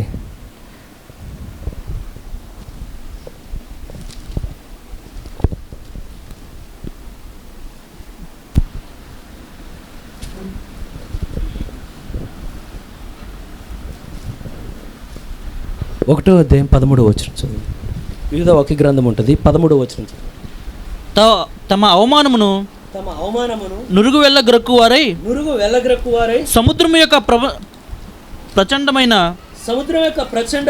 అలలుగాను మార్గము తప్పి తిరుగు చుక్కలుగాను ఉన్నారు. ఎలా అండి? నార్త్ స్టార్ ఎన్నడైనా మార్గాన్ని తప్పుద్దా? ఇంపాసిబుల్. నార్త్ స్టార్ ఎక్కడ ఉన్నదో అలాగే నిలబడి ఉంటుంది. కనుకనే భూమి మీద మనం స్థిరంగా ఉన్నాం. ఆయన స్థిరమైన, ఆయన వాక్యం స్థిరమైనదేనా? ఆమేన్. ఆయన బోధ, ఆయన ఆత్మ స్థిరమైనదేనా? కానీ ఇక్కడ మీరు చూసేది ఇది స్థిరమైన నక్షత్రాలుగా. ఇవే నక్షత్రాలంటే వాటికి ఉన్న మార్గాన్ని తప్పి తిరిగే నక్షత్రాలను. ఒకసారి ప్రవక్త ఎప్పుడైతే ఈ ఎంతమంది ద గ్రేటెస్ట్ బ్యాటిల్ అనుకుంటా ఏనాడు పోరాడనటువంటి గొప్ప పోరాటం అది చెప్పేటప్పుడు స్టార్టింగ్లో చెప్పుకుంటూ వస్తాడు. ఏమనంటే ప్రవక్త ఎప్పుడైతే ఒక స్థలంలో రాత్రి 10 గంటలు ఆ స్థలంలో 10 గంటలు అలా అవుతున్న సమయంలో ఆకాశంలో నక్షత్రాలను అలా గమనిస్తూ ఉంటాడు తోటి వారితో చెప్తుంటాడు ఏమనంటే, సహోదరా ఆ నక్షత్రాలన్నిటిని చూడు, ఆ నక్షత్రాలు ఏ ఒక్కటి కూడా తమ స్థానాన్ని తప్పాలని కోరట్లేదు, కానీ మొట్టమొదటిగా దేవుడు వాక్ను సెలవిచ్చినప్పుడు ఏ స్థానంలో ఉండాలని దేవుడు చెప్పాడో అవి ఆ స్థానంలో అవి నిలబడి ఉన్నాయి. వాటిలో ఒక్క నక్షత్రమైనా కానీ తన యొక్క ఇవ్వబడిన మార్గం నుండి కానీ అది తప్పే తిరిగితే కేవలం ఆ ఒక్కటే కాదు, అది చుట్టూ ఉన్న అనేక నక్షత్ర రాసుల్ని మొత్తం గందరగోళంలోనికి నెట్టేస్తుందట. నిజమా కదా? ఆదాము ఒక్కడు తప్పితే ఈ నక్షత్రాలన్నీ బయటికి రాలేదా అండి? అన్ని నక్షత్రాలు మొత్తం అంతా చెల్లాచెదురైపోయినాయి కదా. ఓ సోదరుడు, నీ కుటుంబంలో ఒక్కడు తప్పాడు అనుకోండి, కుటుంబం అంతా చెల్లాచెదురైపోద్ది. ఆమేన్. కుటుంబంలో దేవుడు నీకు ఏ స్థానం ఇస్తే ఆ స్థానంలో నువ్వు స్థిరంగా నిలబడి ఉండాలి. ఏమనంటే దేవుడు నాకు ఇచ్చిన స్థానం ఇది కనుక నువ్వు భర్త అయితే భర్త స్థానంలో స్థిరంగా నువ్వు నిలబడాలి, భార్య అయితే భార్య స్థానంలో స్థిరంగా నువ్వు నిలబడాలి, కుమారుడు అయితే స్థిరంగా నిలబడాలి. కారణం ఏంటంటే నువ్వు ఒక్కడే మార్గాన్ని తప్పావు అనుకో, నువ్వు ఒక్కడే జరుపుకోవట్లా, నీ కుటుంబాన్ని మొత్తాన్ని నువ్వే జరుపుకున్న దాంతో సమానం. ఎంతమందికి అర్థమైందండి? మార్గాన్ని తప్పి నువ్వు తిరగమా, కానీ దేవుడు నీకు ఏ స్థానం ఇచ్చాడు ఆ స్థానంలో పరిస్థితులు ఎట్లా ఉన్నా సరే, ప్రభువా నువ్వు పరిస్థితులు అనగదొరకగలిగిన దేవుడివి, నువ్వు మార్చగలిగిన దేవుడివి, నీ యొక్క ఆధీనంలో తెచ్చుకోగలిగిన దేవుడు కనుక నేనైతే నీ వాక్యాన్ని వదిలిపెట్టుకుంటా నువ్వు ఇచ్చిన స్థానంలోనే నేను నిలబడతానంటే నిన్ను నువ్వు కాపాడుకుంటావు, నీ కుటుంబాన్ని కూడా నువ్వు కాపాడగలుగుతావు. ఎంతమంది స్థిరమైన వద్దండి, మనం అవిశ్వాసంతో తిరిగేవారుగా దేవుడికి దూరంగా వద్దు, కానీ దేవుడికి ఇచ్చిన స్థానంలో నమ్మకంగా నిలబడే నక్షత్రాలుగా దేవుడు మనం నిలబెట్టిన గాక. ఆమేన్. అయితే మరొక నక్షత్రం ఇప్పటికి ఎన్ని కంప్లీట్ అయినాయండి? ఏమేమి?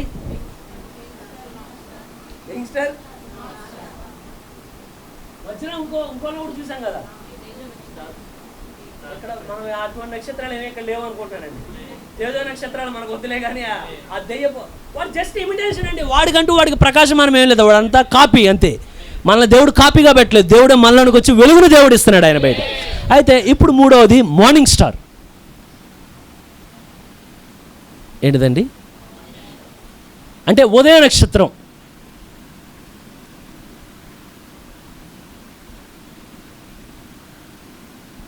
ఇది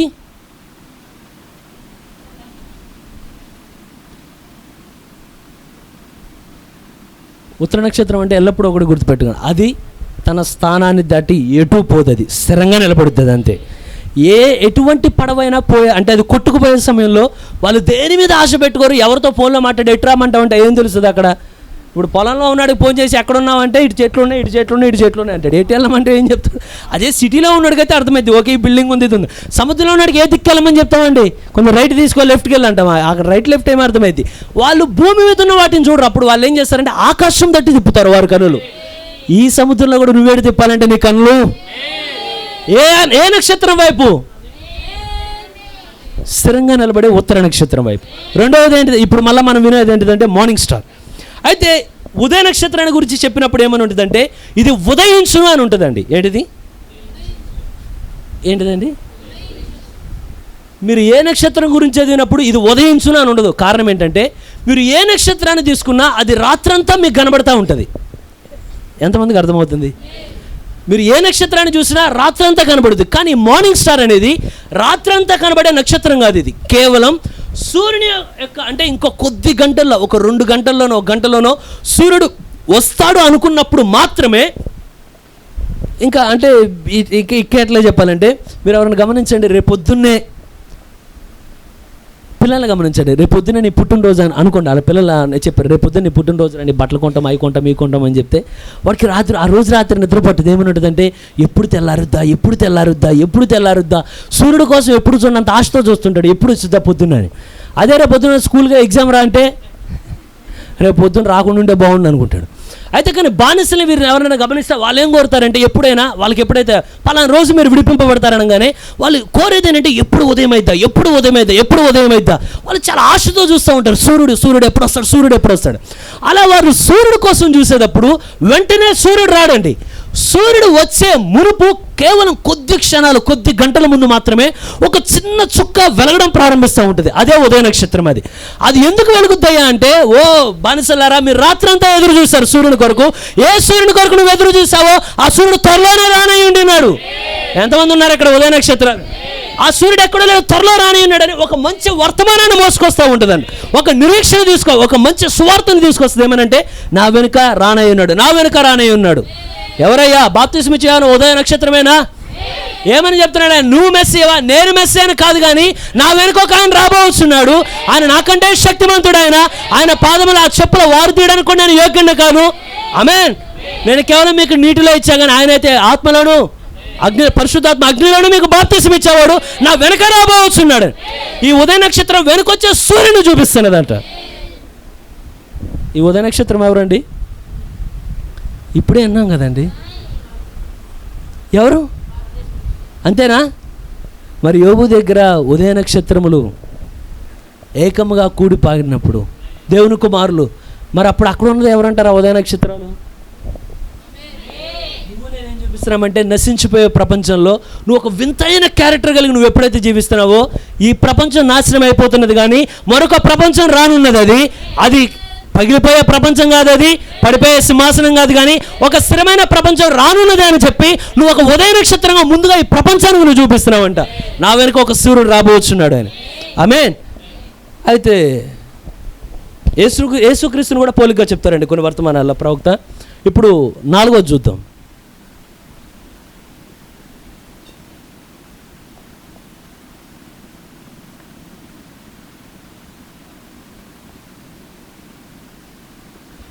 మార్నింగ్ స్టార్ ఎప్పుడు వస్తుందండి?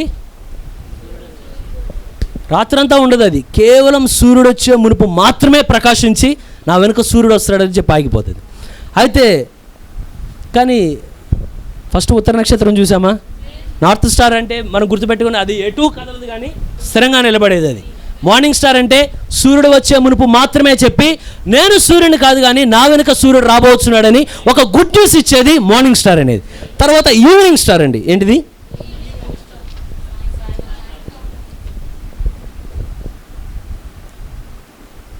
ఒక ప్రశ్న అడిగారు ప్రవక్తను. ఏమనంటే, ఇది మీరు ఎప్పుడైనా వర్తమానంలో చదివితే కన్ఫ్యూజ్ అవ్వమాకండి. బ్రదర్ బ్రాణం, నీ పరిచర్యని నిన్ను గమనిస్తుంటే నువ్వే మెస్సీయవేనా అనుమానం మాకు వస్తున్నది బ్రాణం. కారణం, ప్రభువైన యేసుక్రీస్తు శరీరధారిగా ఉన్నప్పుడు ఆయన వెనుక ఎన్ని అద్భుతాలు చూసామో, నీ పరిచర్యలో అదే అద్భుతాలను మేము చూస్తున్నాం. కళ్ళ ముందు కన్నులు లేని వాళ్ళకి కళ్ళు తెప్పిస్తున్నావు, నువ్వు మాట్లాడలేనివాడు మాట్లాడేట్లు చేస్తున్నావు. ఆఖరికి చనిపోయిన వాడిని సంఘం మధ్యలో ఉండగానే ప్రార్థన చేస్తే వాడు తిరిగి మళ్ళీ లెగుస్తున్నాడు. కనుక నీ వెనుక ఒక అగ్నిస్తంభాన్ని మేము చూస్తున్నాం. నీ వెనుకున్న పరిచర్య చాలా బలంగా కనబడుతుంది. కనుక నువ్వే క్రీస్తువా? వెంటనే ఆయన అప్పుడు ఎక్స్ప్లెయిన్ చేస్తాడు. ఏమనంటే, బ్రదర్ మీరు చాలా మీరు చాలా కన్ఫ్యూజ్ అయిపోతున్నారు, కలవరపడమాకండి, మీకు ఆ విషయాన్ని చెప్తానని దాన్ని చెప్పుకుంటూ వస్తాడు. ఏమనంటే, మార్నింగ్ స్టార్, ఈవినింగ్ స్టార్ అనే 2 స్టార్స్ ఉంటాయి. ఏంటండి? మార్నింగ్ స్టార్ ఎప్పుడు కనబడుద్ది? పొద్దున కనబడుద్ది. ఈవినింగ్ స్టార్ ఎప్పుడు కనబడుద్ది? అయితే విషయం ఏంటంటే, మార్నింగ్ స్టార్ వేరు, ఈవినింగ్ స్టార్ వేరు కాదు. మార్నింగ్ స్టార్, ఈవినింగ్ స్టార్ 2 ఒకటే. ఇది అర్థం కాదండి. అయితే ఎప్పుడైతే ప్రవక్త మాట చెప్తా అంటాడు, మీకు విషయం తెలుసా? నక్షత్రం తనకు తనే ప్రకాశించదు, కానీ సూర్యుని యొక్క వెలుగు నక్షత్రం మీద పడుద్ది అంటాడు. అనగానే అక్కడున్న బ్రదర్ వెంటనే చదువుకున్న సంకీర్తన, నీకు తెలిసి నక్షత్రం మీద వెలుగు పడద్దా? నక్షత్రం తనకు తను ప్రకాశిస్తుందా? అంతేనా? చదువుకున్న వాళ్ళు ఎవరైనా అడిగి స్టార్ తనకు తను గ్లోరీ ఇస్తుందా, లేకపోతే సూర్యుని యొక్క మహిమ పడుద్దా? సూర్యుని కాంతి చందమామే పడుద్ది, నక్షత్రం మీద పడదండి. అనగానే వెంటనే అక్కడ విన్న బ్రదర్, షాప్ బ్రదర్ బ్రాణం అలా మాట్లాడలేదు. చెప్పండి సహోదరుడా, చంద్రుడి మీద సూర్యుని కాంతి ప్రకాశిస్తుంది, నక్షత్రం మీద సూర్యుని కాంతి ప్రకాశించదు. నక్షత్రం సూర్యుని కన్నా చాలా దూరంగా ఉంటుంది. ఒక నక్షత్రం సూర్యుని కన్నా పెద్దగా ఉంటుంది, తెలుసా బ్రదర్ బ్రాణం అని అనగానే ప్రవక్త కూడా వెంటనే క్షమించండి అని వివరణ చెప్పుకుంటూ వెళ్తాడు. కానీ నిజానికి ప్రవక్త చెప్పింది తప్పు కాదండి, ప్రవక్త చెప్పింది రైట్. ఎందుకయ్యా అంటే, ఈ ఉదయ నక్షత్రం, సాయంకాల నక్షత్రం, ఏవైతే ఈవినింగ్ స్టార్ ఉన్నవో, ఈ 2 వేటి గురించి చెప్పబడిందో నిజానికి అది అసలు నక్షత్రమే కాదు.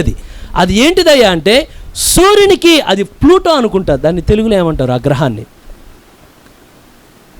చిన్నప్పుడు స్కూల్లో బుధుడు, గురుడు, శుక్రుడు, అంగారకుడు ఏవో ఉంటాయండి, ఇంకా మిగతా పేర్లే నాకు అది గుర్తులేవులే, కానీ గ్రహాలు అంటారు కదండి. గ్రహాలు ఏదైతే నిజానికి అసలు ఈ ఉదయ నక్షత్రం అని ఏదైతే ప్రపంచమంతా చెప్తున్నదో అది నక్షత్రమే కాదు, అది వాస్తవానికి అదొక గ్రహం. దానికి అది వెలుగివ్వలేదు. ప్రవక్త చెప్పింది నిజమే ఆ విషయంలో. ఆ గ్రహం ఏమైందంటే, ఎప్పుడైతే సూర్యుని కాంతి సూర్యుడి దగ్గరికి వస్తూ ఉంటాడో, ఆ గ్రహం తనకు తను మట్టే, తనకు తను ఏముండదు, అది ఈ భూమి ఎలా ఉంటుందో అది కూడా అటువంటిది. కానీ ఎప్పుడైతే సూర్యుని యొక్క కాంతి దగ్గరికి వస్తూ ఉంటుందో, ఈ మట్టి దేవాలయ దేవుడు మహిమ నింపే దేవుడైనా, మన పాపులమే కానీ ఆయన మన పరిశుద్ధంగా మార్చిన వాడైనా, ఈ గ్రహం గ్రహం చాలా వీక్, దీంట్లో ఏముండదు మహిమ. కానీ సూర్యుడు దగ్గరకు వస్తూ ఉండగానే ఆ లైట్ ఎప్పుడైతే ఈ గ్రహాన్ని కొడుతుందో చూసేవాడికి అది నక్షత్రంలా కనపడుతుంది. అది ఎంతమందికి అర్థమైందండి? ఇదే మార్నింగ్ స్టార్ అని పిలుస్తారు దీన్ని. మళ్ళీ ఈవినింగ్ టైంలో ఏదో స్టార్ రాదు, మళ్ళా ఇదే ఈవినింగ్ స్టార్గా మరొక దిక్కున కనపడుతుంది. ఎంతమందికి అర్థమైంది? మార్నింగ్ స్టారు ఈవినింగ్ స్టార్ ఒకటా, రెండు వేరు వేరా? ఒకటేనా? రెండు ఒకటే. సహోదరా, ఏంటిది ఈవినింగ్ స్టార్ అంటే, ఎప్పుడైతే బాప్తిస్మిచ్చి యోహాను దేవుడు పంపించానో, బాప్తిస్మిచ్చి యోహాను ఏం చెప్తున్నాడు? నేను యోగ్యుని కానీ నా వెనుక చెప్తున్నాడా చెప్పలేదా అండి? ఇప్పుడు ఆయన అడిగారా నువ్వేనా దేవుడు క్రీస్తు అంటే, నేను కాదు నా వెనుక వచ్చుచున్నాడని. బ్రదర్ బ్రాహ్మణ్ అని అడిగితే ఆయన నేను కాదు, నేను సాయంకాలంలో వెలిగించే నక్షత్రాన్ని మాత్రమే, కానీ నా వెనుక ఇంకో సూర్యుడు రాబోతున్నాడు. ఆయన అదే అభిషేకం ఇక్కడ కనబడతా ఉన్నది, అదే నడిపింపు ఇక్కడ కనబడతా ఉన్నది, అదే శక్తి ఇక్కడ కనబడతా ఉన్నది. ఆయనేమో పిల్లల హృదయాన్ని, తండ్రుల హృదయాన్ని, ఈయనేమో పిల్లల హృదయాన్ని తండ్రి వైపు తిప్పుతున్నాడు. మార్నింగ్ స్టార్ ఈవినింగ్ స్టార్ రెండు ఒకటే స్టార్లు అండి. ఏ స్టార్ని తిప్పడానికంటే ఈ స్టార్ని అసలైన సూర్యుడు వైపు తిప్పడానికి దేవుడు పంపించిన స్టార్ రెండు. ఎంతమందికి అర్థమైనదండి? మార్నింగ్ స్టార్ ఈవినింగ్ స్టార్ ఒకటేనా వేరు వేరా? ఒకటే. అది వాటి యొక్క వెలుగా? కానే కాదు. ఎవరు వెలుగు అంటే ప్రభువైన యేసుక్రీస్తు యొక్క వెలుగు వారిలోనికి వచ్చి అది ప్రకాశించబడుతున్నది కనుక ప్రజలు చూసి ఇదే ఆ నక్షత్రం. కాదు కాదు కాదు కాదు, మేము కేవలం మార్నింగ్ అండ్ ఈవినింగ్ స్టార్ మాత్రమే, కానీ మా వెనక రాబోతున్నాడు. కానీ ఎక్కడ ఏమైనా ఉన్నాయా మార్నింగ్ స్టార్స్? నువ్వు ఉద్యోగ స్థలానికి వెళ్ళినప్పుడు నువ్వు ఒక మార్నింగ్ స్టార్లో నువ్వు ప్రకాశించాలి. ఎందుకు నువ్వు విభిన్నంగా ఉన్నావంటే, నేను ఇక్కడ ఎందుకున్నానంటే నా వెనుక మరొక సూర్యుడు రాబోతున్నాడు ఇక్కడికి, నా వెనుక మరొక ప్రపంచం రాబోతున్నది, ఇదంతా లైవ్ అయిపోతున్నది. కానీ పునాదులు కలిగి కదల్చబడని రాజ్యం ఒకటి రాబోతున్నది. ఎంతమంది అలా ఉందామని కోరారు? ఇప్పుడు చెప్దామండి. మొట్టమొదటిగా యంగ్స్టర్, నువ్వు యంగ్స్టర్ అయితే ప్రాబ్లం లేదు, కానీ ఫాలెన్ స్టార్స్ అంటే పడే నక్షత్రం నీలో రాని, మాకు నిలబడే నక్షత్రం నీలో హృదయానికి రాని. రెండవదిగా నార్త్ స్టార్ అంటే ఎన్నడూ స్థిరంగా నిలబడి ఎక్కడ నిలబడుద్ది? దేనికోసం? కింద ఉన్న ప్రతి ఒక్కరికి మార్గదర్శి. ఈరోజు నీకు నాకు మార్గదర్శి, నీ కుటుంబానికి మార్గదర్శి, సంఘానికి మార్గదర్శి. ఈ వర్తమానం వర్తమానమే కదా. రండి, ఉత్తర దిక్కులకి రండి. ఎక్కడి నుండి అయితే దైవం పడగొట్టాలు కోరాడో తిరిగి అదే స్థలంలో దేవుడు నిలపాలని కోరుతాడు. ఎంతమంది వెళ్ళడానికి ఇష్టపడుతున్నారు? ఓకే, నెక్స్ట్ మార్నింగ్ స్టార్ ఎవరండి? బాప్తిస్మిచ్చి యోహాను, అవునా కదా అండి? అదే మీరు చెప్పింది రైట్. మార్నింగ్ స్టార్ అంటే సూర్యుడు వచ్చే మునుపు మాత్రమే ప్రకాశాన్ని ఇచ్చి సూర్యుడు రాగానే డిమ్ అయిపోతుంటాడంట. అర్థమైందండి? సూర్యుడు వచ్చేటప్పుడు మంచి బ్రైట్గా ఉంటే ఇతనే సూర్యుడేమో అనుకోడు, కానీ ఎప్పుడైతే దగ్గరకు వస్తుంది డిమ్ము ఏమనంటే నేను కాదు అసలైన రంగంలోనికి వచ్చాడు, ఆయన వైపు తిప్పుతాడని.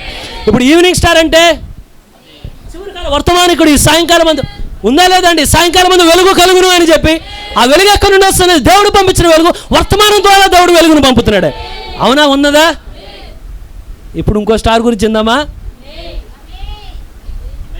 సుదర్శి ఈ స్టార్ పాలన అయిపోతుంది, సుదర్శి స్లీపింగ్ స్టార్ అయిపోతుంది. ఇంకో 2 నిమిషాలు వదిలే, ఇంకో 2 కార్యాలు చెప్పి ముగిచ్చేస్తానండి. నేను ఇంకెక్కువ మిమ్మల్ని ఒక 5 నిమిషాలు ఇస్తారా? 5 నిమిషాలు వివరించడం జస్ట్ అలా చెప్పుకుంటూ వెళ్ళిపోతాను. ఎంతమంది నక్షత్రాల్లో ఉండాలని కోరుతున్నారు? ఇసుక రేణువులా ఉండాలని నువ్వు కోరకలా, ఇసుక రేణువులా ఉంటావు నువ్వు.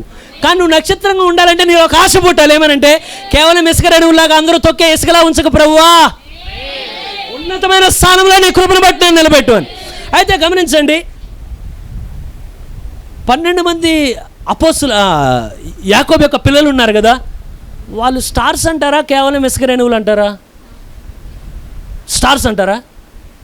అదేంటండి, యాకోబుకి 12 మంది పిల్లలు ఉన్నారా?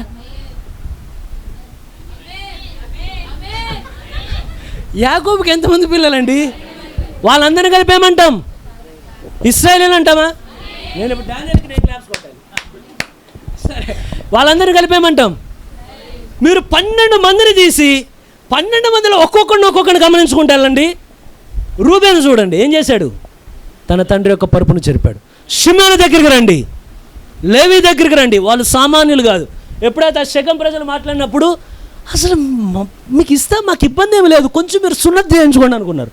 మైండ్లో పెద్ద మాస్టర్ ప్లాన్కి ఇచ్చారు. ఏమంటే సున్నతి చేయించుకొని మీరు కదలలేరు కదా, అప్పుడు చెప్తాం మీ కథ అని చేసుకోండి, మీరు సున్నతి చేసుకొని ఇచ్చేస్తాం, మాకు ఇష్టమే మీకు పెళ్లి చేయడం.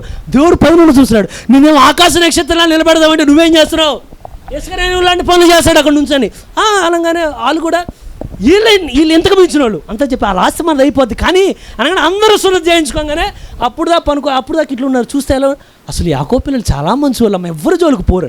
నిదానంగా ఎప్పుడైతే అందరూ సున్నతి చేయించుకుని కదలలేని స్థితిలో ఉంటే ఒక ఖడ్గాలు తీసి ఇద్దరు కలిసి ఊరు మొత్తం మీద పడి జంతువులు అక్కడున్న ఆ ప్రజల మగపిల్లల్ని అందరినీ చంపేసి అసలు చాలా రాద్ధాంతం చేశారు. మొత్తం పడకల మీద ఉన్నట్టు చంపుకొచ్చేశారు. వీళ్ళందరూ యాకోబు ముందు నిలబడితే మీలో ఎవరైనా చెప్తారా ఈ నక్షత్రం అని?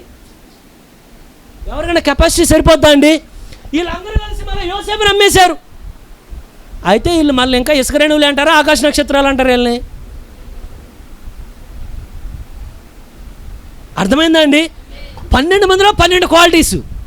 ఏ ఒక్కడిని చూసి యోసేపు అనుకుంటే ఆఖరికి యోసేపు కూడా ఐగుప్తు దేశానికి వెళ్ళిన తర్వాత డాడీ ఇప్పుడు వరకు బ్రతికేవాళ్ళు కానీ ఒక చిన్న అబద్ధం చెప్పే డాడీ, మనకు మంచి ప్లేస్ ఇస్తారు ఇక్కడ, మనకేమొస్తుంది రాయితీ వస్తుంది డాడీ అని.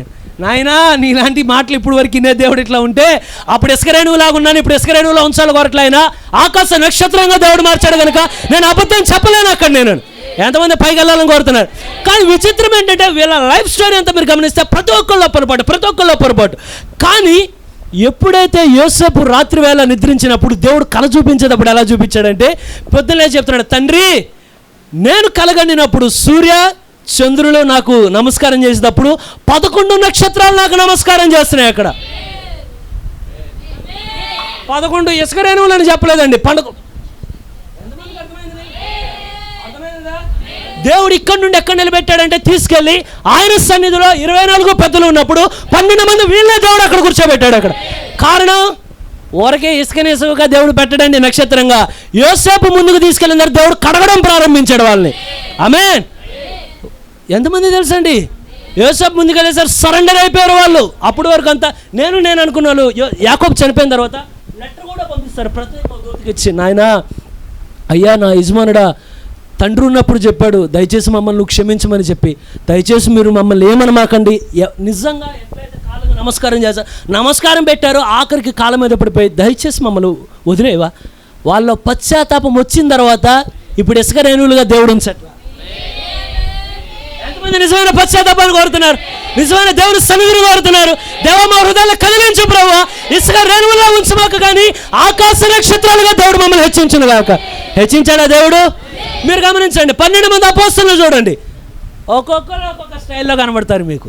పేతురుని గమనించి ఇగో ఈయన స్టార్ అంటే కట్టుపట్టుకోవచ్చు. ఎవరిని ఎక్కడ చంపేది బాబు నువ్వు ఆగిన ఆయన చంపేది కాదు ఇది, మేము దేవుడు ఆకాశంలో నక్షత్రం అంటే నేను అనగానే తొందరపాటు ఎక్కువ ఎవరిని జరిగిందనుకో పక్కన గురువు మా బోధకుడు మీ పడ్డారు ఆయన ఆగునాయన. ఈయన ఉంటే ఇంకో స్టార్ ఉన్నాడు, ఈయన యాకోబు యోహాను. వీలైతే ప్రభువా వాళ్ళని చేర్చుకోవట్లా, మంట తెప్పించామంటావా కాల్చామంటావా? వాళ్ళందరూ మంట తెప్పించి కాల్చేయడం ఏంటి? నేనేమో సమాధానాన్ని ఇచ్చి దేవుడి సన్నిధిలో మళ్ళా వాళ్ళు నిలబెట్టాలని కోరితే ఒక్కొక్కరు తోమ అయితే చెప్పక్కర్లా. మేము యేసుప్రభుని చూసామంటే మీరు కాబట్టి నమ్మారు, నేనైతే ఆయన చేతి వేళల్లో రంధ్రంలో నా వ్రేలు పెట్టి చూసి మేకు సైజు అంతేనా, సేమ్ అదే సైజు ఉందా, ఇది ఆయనైనా ఏమైనా డూప్లికేటా? ఆయనే అని నమ్ముతాను. ఈ ఇసుక రేణువులు దేవుడు ఎప్పుడైనా మీరు ఊహించగలరా తిరిగి ఆకాశ నక్షత్రాలు దేవుడు మారుస్తాడని? కానీ మార్చాడు దేవుడు. 24 పెద్దలు మళ్ళీ 12 మంది దేవుడు నిలబెట్టలేదా అండి? కారణం ఏ దేవుడు చెప్తున్నాడు మీరు శక్తి పైనుండి శక్తి పొందే వరకు అక్కడ వెళ్ళి నిలబడి ఉండండి, అక్కడ మీరు వేచి ఉండండి. ఇప్పుడు ఇసుక రేణువుల నుండి దేవుడు ఆకాశ నక్షత్రాలుగా దేవుడు మార్చాడు. వాళ్ళు ఎంతమంది ఇష్టపడుతున్నారు? ప్రభా మనల్ని కూడా మార్చగలడు ఆయన. నీ నీతి నా నీతి కాదు కానీ నీ హృదయం నిండా పశ్చాత్తాపంతో నా ప్రతి మలినాన్ని కడుగు ప్రభువా, ప్రతి లోక సంబంధం ఆకర్షణ నుండి తీసివేసి. మీ నమ్మకం కుదురుతున్నా కుదరట్లేదా? దేవుడు 12 మంది అపోస్తల నక్షత్రాలు చేశాడు చేయలేదా? ఒకసారి ఇది ఒక్క వచనం, మీరు ఇచ్చిన 5 నిమిషాల సమయం అయిపోయిందండి. ఇది ఒక్క వచనం చదువు, ప్రకటన గ్రంథం 12వ అధ్యాయం.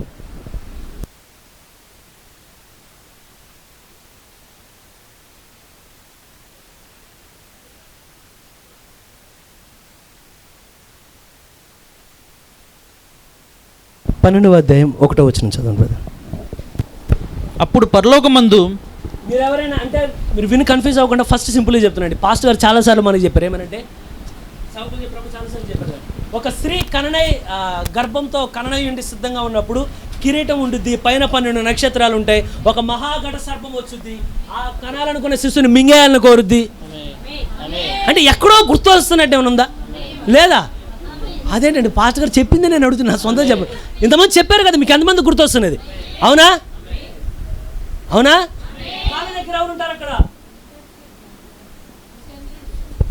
పైన తల మీద సూర్యుడు. మహాఘట సర్పం మింగడానికి వచ్చింది, అంతేనా? ఆ నున్న శిశువుని మింగేవాళ్ళని. చదవండి బ్రదర్. అప్పుడు పరలోకమందు ఒక గొప్ప సూచన కనబడెను. పరలోకమందు ఒక గొప్ప సూచన కనబడెను. అదేదనగా సూర్యుని ధరించుకున్న యొక్క స్త్రీ ఆమె పాదముల కింద చంద్రుడును శిరస్సు మీద 12 నక్షత్రములను కిరీటమును ఉండెను. ఆమె గర్భిణి అయి ప్రసవ వేదన పడుచు ఆ నొప్పులకు కేకలు వేయుచుండెను. అంతటా పరలోకం ఫస్ట్ వచ్చిన ఒక్కసారి చదవండి. అప్పుడు పరలోకమందు ఒక గొప్ప సూచన కనబడెను. అదేదనగా సూర్యుని ధరించుకుని యొక్క స్త్రీ ఆమె పాదముల క్రింద చంద్రుడును శిరస్సు మీద 12 నక్షత్రాల కిరీటమును ఉండెను. ఎన్ని నక్షత్రాలండి? 12 నక్షత్రాలు ఎవరు చూపిస్తున్నాయి? సరే, ఒక్కసారి 4వ వచనం చదువుదామండి. దాని తోక, ఇప్పుడేమో ఇది మహాఘట సర్పం ఏదైతే ఎదురు నిలబడిందో దాని గురించి చెప్తున్నారు. దాని తోక ఆకాశ నక్షత్రములలో మూడవ భాగం నిడిచి వాటిని భూమి మీద పడవేసెను.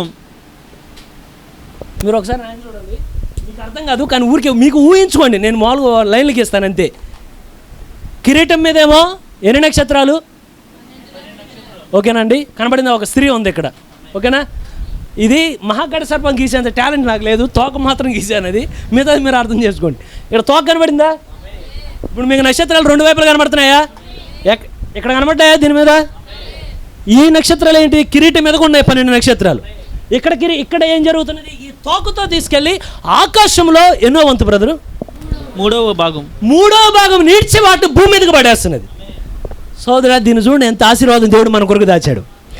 సాతానేమో ముందున్న పైనున్న నక్షత్రాలను తొలగించి వాటిని ఎప్పుడైతే కింద పడేస్తా ఉంటే, దేవుడి కిందున్న నిన్ను నన్ను ఆకాశ రేణువులు లాంటి వారిని దేవుడు ఆకాశంలో నక్షత్రాలుగా దేవుడు మారుస్తాడు. ఎంతమందికి అర్థమైనదండి? దెయ్యమేమో పైన దేవదూతలు కింద పడగొడితే, దేవుడేమో కింద పడిపోయిన మనిషిని మళ్ళా తిరిగి దేవుని యొక్క స్థానంలో దేవుడు నిలబెడుతున్నాడు. ఎంతమంది ఇష్టపడుతున్నారు? ఆనందంగా ఉందా? ఇసుక రేణువుల దేవుడు ఉంచాలని కోరట్లేదు, కానీ ఎవరు కోరుతున్నారండి? దేవుడు యేసుక్రీస్తు యొక్క చేతిలో 7 నక్షత్రాలు కనబడుతున్నాయా? ఆమేన్. సంగములతో ఆత్మ చెప్పుచున్న మాట వినుగాక. ఆ నక్షత్రాలు ఏంటి? అవి కూడా పెద్ద నక్షత్రాలు, అవి కూడా దేవుని ముందు బలహీనమైనవే, కానీ దేవుని యొక్క పరిశుద్ధాత్మ శక్తి వారిలోనికి వెళ్ళి ఆ కాలానికి కావాల్సిన అభిషేకాన్ని వారికి ఇచ్చి వారు నిలబెట్టినది కనుక వారి నక్షత్రాల దేవుని చేతిలో నిలబడుతున్నారు. ఎంతమంది కోరుతున్నారు దీని విషయంలో? అయితే ఫైనల్గా ఒక విషయం, ఎన్నడూ నక్షత్రం యొక్క ఎంతమందికి నక్షత్రం ఎట్లా తయారైతే తెలుసా అండి? నేను ఇంక తీసుకోనండి సమయం, నేను పర్మిషన్ అడిగితే ఎక్కువ టైం పెట్టేస్తుంది. కానీ నక్షత్రం ఎలా తయారైందంటే, అదేమంటే భోజనం వంట చేసేది కాదు చేయడానికి. నేను చదివినప్పుడు చాలా వింత అనిపించినది. కొన్ని నక్షత్రాలు మీరు గమనించండి. మీరు ఇక్కడ నుండి చూసి ఒక నక్షత్రాన్ని చూసి ఆహా ఏమి ప్రకాశమానం అనుకుంటారు. వాస్తవానికి మీరు చూసే నక్షత్రం అక్కడ ఉండదంట. కారణం ఏంటయ్యా అంటే, ఎక్కడో ఉన్న నక్షత్రం దాని యొక్క కాంతి భూమిని చేరడానికి కొన్ని కోట్ల సంవత్సరాలు పడుతుంది. మీరు అప్పటికి పొట్టను కూడా పొట్టలా. ఇప్పుడు మీరు మనం చూసే లైటింగ్కే మనం పొట్టను కూడా పొట్టలా ఆ నక్షత్రం ఉన్నప్పుడు. ఆ లైటింగ్ కోట్ల సంవత్సరాల ప్రయాణం చేసి చేసి చేసి చేసి చేసి చేసి చేసి అది మన కళ్ళకి వచ్చేసరికి ఇన్ని సంవత్సరాలు పట్టింది. ఎంతమందికి అర్థమైందని నేను చెప్పేది? నువ్వు చూసేసరికి ఆల్రెడీ నక్షత్రం చచ్చిపోయి కూడా ఉంటుందంట. అది అసలు నక్షత్రం లేదు అక్కడ, కానీ ఆ కాంతి చేరడానికే కొన్ని కోట్ల సంవత్సరాలు పడుతుందట. అందుకే కొన్ని చనిపోయిన నక్షత్రాలు ఆ గ్లోరీ మాడి చూపుతుంటాయి. కొంతమంది దగ్గర ఎప్పుడో ప్రభావం ఉంటుంది, ఇప్పుడు ఉండదు ఆ ప్రభావం, కానీ ఇంకా అది ఉందతనమండి. కానీ సహోదరా, ఇప్పుడు బ్రతుకుతున్న నక్షత్రంలా నువ్వు జీవించు. ఇప్పుడు సజీవుడిగా నువ్వు నిలబడు. ఈ కాబోధ మనలో ఉండకూడదు, కానీ దేవుని యొక్క ప్రభావం మనలో ఉండి అది మనం వెలిగిస్తూ ఉండాలండి. ఆమేన్. రెండో కారణం ఏంటంటే, ఇంకోటి ఏమంటే, నక్షత్రం ఎలా తయారైద్దంటే కేవలం విశ్వంలో ఉన్న సముద్రంలో కాదండి, విశ్వంలో ఉన్న డస్ట్, ధూళి, అక్కడున్న హైడ్రోజన్ వాయువులు, వీటి సమ్మేళనం చేత వచ్చేదే నక్షత్రం. అది ఒక చిన్న అంటే ఒక గుప్పిట్లాగా, అంటే ఒక చిన్న ఫార్మేషన్ లాగా, అంటే ఒక చిన్న ఎలా చెప్పాలి కరెక్ట్గా, ఒక పదార్థంలాగా అది ఎప్పుడైతే ఇలా కలుస్తూ ఉంటుందో దాంట్లో ఒక ఎనర్జీ పుడుతుందండి. అంటే ఒక వేడి ఉత్పన్నమై అది తిరుగుతూ ఆ వేడి పెరిగి ఒక మండుతూ అది అంటే వెలుగుతూ ప్రకాశించే నక్షత్రంలా మారిపోద్దండి. ఎక్కడి నుండి వచ్చింది? అది డస్ట్ నుండి స్టార్గా వెలిగినది. ఈరోజు ఈ డస్ట్లో ఉండే పరిశుద్ధాత్మలని స్టార్గా మలుచును గాక. అయితే స్టార్కి 3 కలర్స్ ఉంటాయంట. ఇది ఒకటి చెప్పి ముగిస్తానండి. మీరు బయటకు వెళ్ళి స్టార్స్ చూడండి. ఈరోజు ఎట్లా నక్షత్రశాలకి వెళ్ళినట్టుండేది. అంతా నక్షత్రాలు అన్ని నక్షత్రాలు. మీరు బయటకు వెళ్తే 3 రంగుల స్టార్స్ కనబడతాయంట. ఒకటి బ్లూ, రెండవది ఎల్లో, మూడవది రెడ్. ఏమేం కలర్లు? మనం అనుకుంటాం బ్లూ స్టార్ వేరు, ఎల్లో స్టార్ వేరు, రెడ్ స్టార్ వేరు. అంటే ఒకే స్టార్ 3 కాలాల గుండా 3 ఆ కలర్స్ని మారుతూ వస్తుందంట. కారణం ఏంటంటే ఒక నక్షత్రం పుట్టంగానే ఆ మంట ఎప్పుడైతే దానిలో వస్తూ ఉంటుందో బ్లూయిష్గా కనపడుతూ ఉంటుందండి. మనకెలా మనకున్నది ఆయుష్కాలం చాలా ఉండిపోవాలి. ఇక్కడ ఈ దేహాన్ని విడిచిపెట్టి వెళ్ళిపోవాలి ఒక రోజున. అయితే మనకెలా ఆయుష్కాలం ఉందో నక్షత్రానికి కూడా ఆయుష్కాలం ఉంటుంది. ఎప్పుడైతే ఇది నడిప్రాయానికి వచ్చిన తర్వాత ఇప్పుడు బ్లూయిష్గా ఉండదు, కానీ నిదానంగా ఎల్లో కలర్లోనికి మారిపోద్దండి. ఇంకొన్ని సంవత్సరాలు అలా ఉండిన తర్వాత రెడ్డిష్లోనికి వచ్చి తర్వాత చనిపోద్దంట. ప్రవక్త అంటాడు, ఎన్నడూ నీ యొక్క వెలుగుని డెడ్ స్టార్గా నువ్వు చర్చిలో ఉండకూడదు, డెడ్ స్టార్గా నువ్వు ఇంట్లో ఉండకూడదు, డెడ్ స్టార్గా నువ్వు ఇక్కడ ఉండకూడదు. కానీ ఎలా ఉండాలంటే ఒక లివింగ్ స్టార్గా నువ్వు ఉండాలని దేవుడు కోరుతున్నాడు. సజీవమైన నక్షత్రంగా నీ వెలుగు. ఎంతమంది ఇష్టపడుతున్నారండి? యంగ్స్టర్ మంచిదే, కానీ నీలో వేకు చుక్క నిజమైన వాక్యాన్ని నువ్వు నీలో ఉంచు. North star. ఏమి జరిగినా యోబు కదిలాడా, అబ్రాము కదిలాడా, చెక్కు చదవని విశ్వాసాన్ని దేవుడు మనకి ఇచ్చిన గాక. ఎటువంటి స్థితిలో అయినా నువ్వు పరిస్థితి ఎట్లా ఉన్నా ఎటు చూడు మాకు. నువ్వు ఈ పరిస్థితి ఎట్లా ఉన్నా, ఆకాశంలో ఉన్నా, ఉత్తర నక్షత్రం అని కనబడపోవచ్చు, కానీ అసలైన ఉత్తర నక్షత్రం ఎక్కడున్నదంటే స్థిరమైన వాక్యం నీకున్నది కనుక ఆయన మీద మాత్రమే ధ్యాస ఉంచు. తర్వాత మార్నింగ్ స్టార్. ఎవరు? నక్షత్రం. సూర్యుడు వస్తున్నదని చూపిస్తున్నది. బాప్తిస్మిచ్చే యోహాను ప్రకటించాడా? బ్రదర్ బ్రాణం ప్రకటించాడా? ఈరోజు వాళ్ళిద్దరు లేరు, కానీ ఈరోజు ఎవరున్నారంటే నువ్వు నేనే మిగిలిన్నా మీ భూమి మీద. ఏమే వధువుకు పరిచయం ఉన్నదా? అందుకనే వర్తమానం చెప్పుచున్నది కదా. Evening star. మార్నింగ్ ఏ వెలిగిచ్చినదో మళ్ళీ ఈవినింగ్ అదే కాలంలోకి వస్తున్నది. ఇంకేమేమి స్టార్లు చెప్పానండి? దారి తప్పే చొక్కలు. ఆ పొజిషన్ మనకు వద్దు. మనకిచ్చిన దాంట్లో దేవుడు మనల్ని స్థిరంగా నిలబెట్టను గాక. దేవుడి కొద్ది మాటలు దీవించిన గాక. దయచేసి అందరూ లేచిన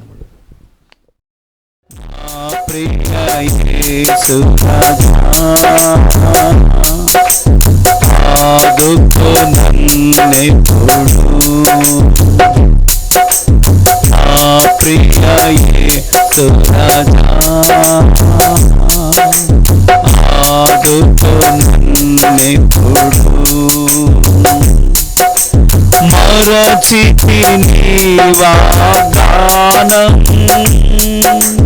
సడలెను నా విశ్వాసం.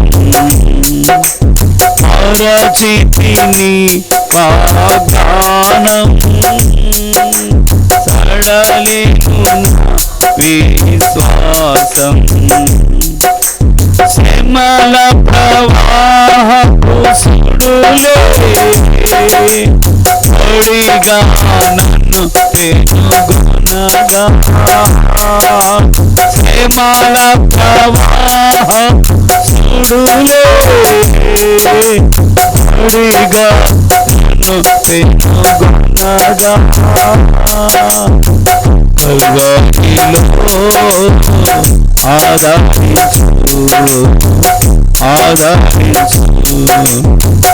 ఆదరించు నా ప్రియ యేసునాథా. ఆదుకోను నా ప్రియ యేసునాథా. ఆదుకోను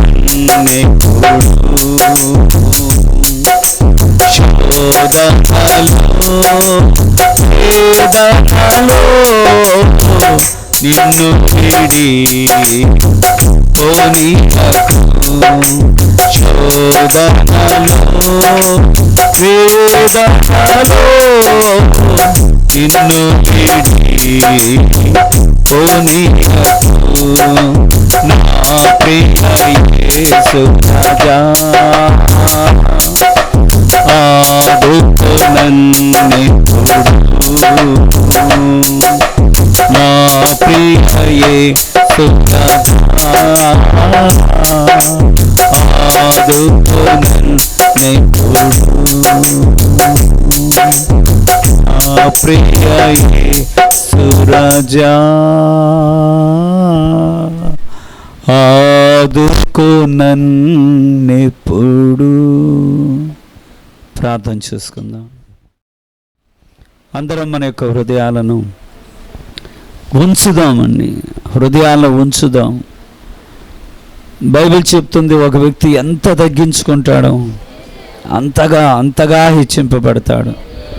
పైకి వెళ్ళే మార్గం ఎల్లప్పుడూ కూడా కిందికి తగ్గించుకోవడమే. మనమెంతగా తగ్గించుకుంటే దేవుడు అంతగా హెచ్చించే దేవుడు. మనల్ని మనం తగ్గించుకొని దేవునికి లోబడుతూ ప్రార్థనతో ఏకీభవిద్దాం. ఓ తండ్రి, ఈ స్థలంలో మేమందరము చేరి ఉండి ఉండగా ప్రభువా,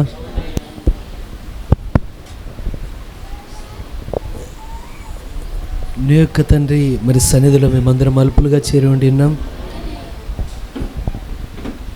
అబ్రాహాముకి ఏదైతే నువ్వు వాగ్దానం ఇచ్చి ఉండినావో ప్రభువా, ఆ వాగ్దానం చేయబడినప్పుడు తండ్రి మేము కూడా దానిలోని పాలి భాగస్థులమని మేము నమ్ముచూ ఉండి ఉన్నామయ్యా.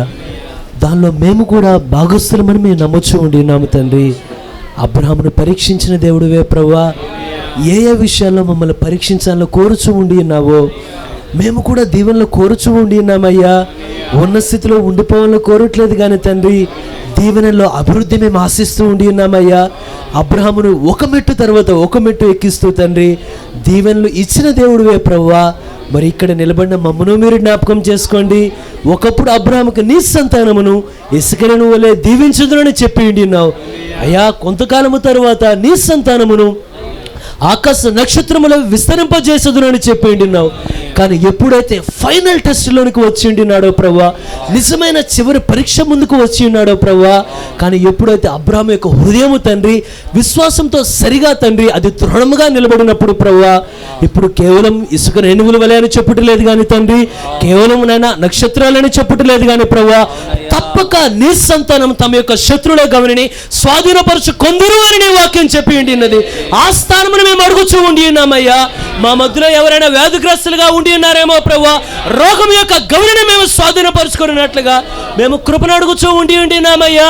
అయ్యా, పాపం యొక్క గమనిని మేము స్వాధీనపరుచుకున్నట్లుగా, ఓ శాపం యొక్క గమనిని మేము స్వాధీనపరుచుకున్నట్లుగా ప్రభువా, ఎటువంటి బలహీనత ఉండినప్పటికీ ప్రభువా, అది శరీరంలో బలహీనత అయినప్పటికీ ప్రభువా, ఆత్మీయ జీవితంలో బలహీనత అయినప్పటికీ ప్రభువా, మేము నిజమైన అబ్రాహాము సంతానం వల్ల ఇక్కడ నిలబడి ఉండినాము కనుక, ఓ శత్రుగో మేషకు అభ్యర్థుగోళ్ళ వారు నిలబడినప్పుడు ప్రభువా, వారు అగ్నిని చూసి బెదరలేదు కానీ తండ్రి, అగ్నిని చూసి వారు భయపడలేదు కానీ మేము నిజమైన అబ్రాహాము సంతానమని వారు నమ్మిరు కనుక అగ్ని యొక్క గవిని వారు స్వాధీనపరుచుకొని ప్రభువా, అగ్నిలో వారు చాలా సున్నితంగా తండ్రి అయ్యా, చాలా సులువుగా వారు సంచరించితిరి ప్రభువా.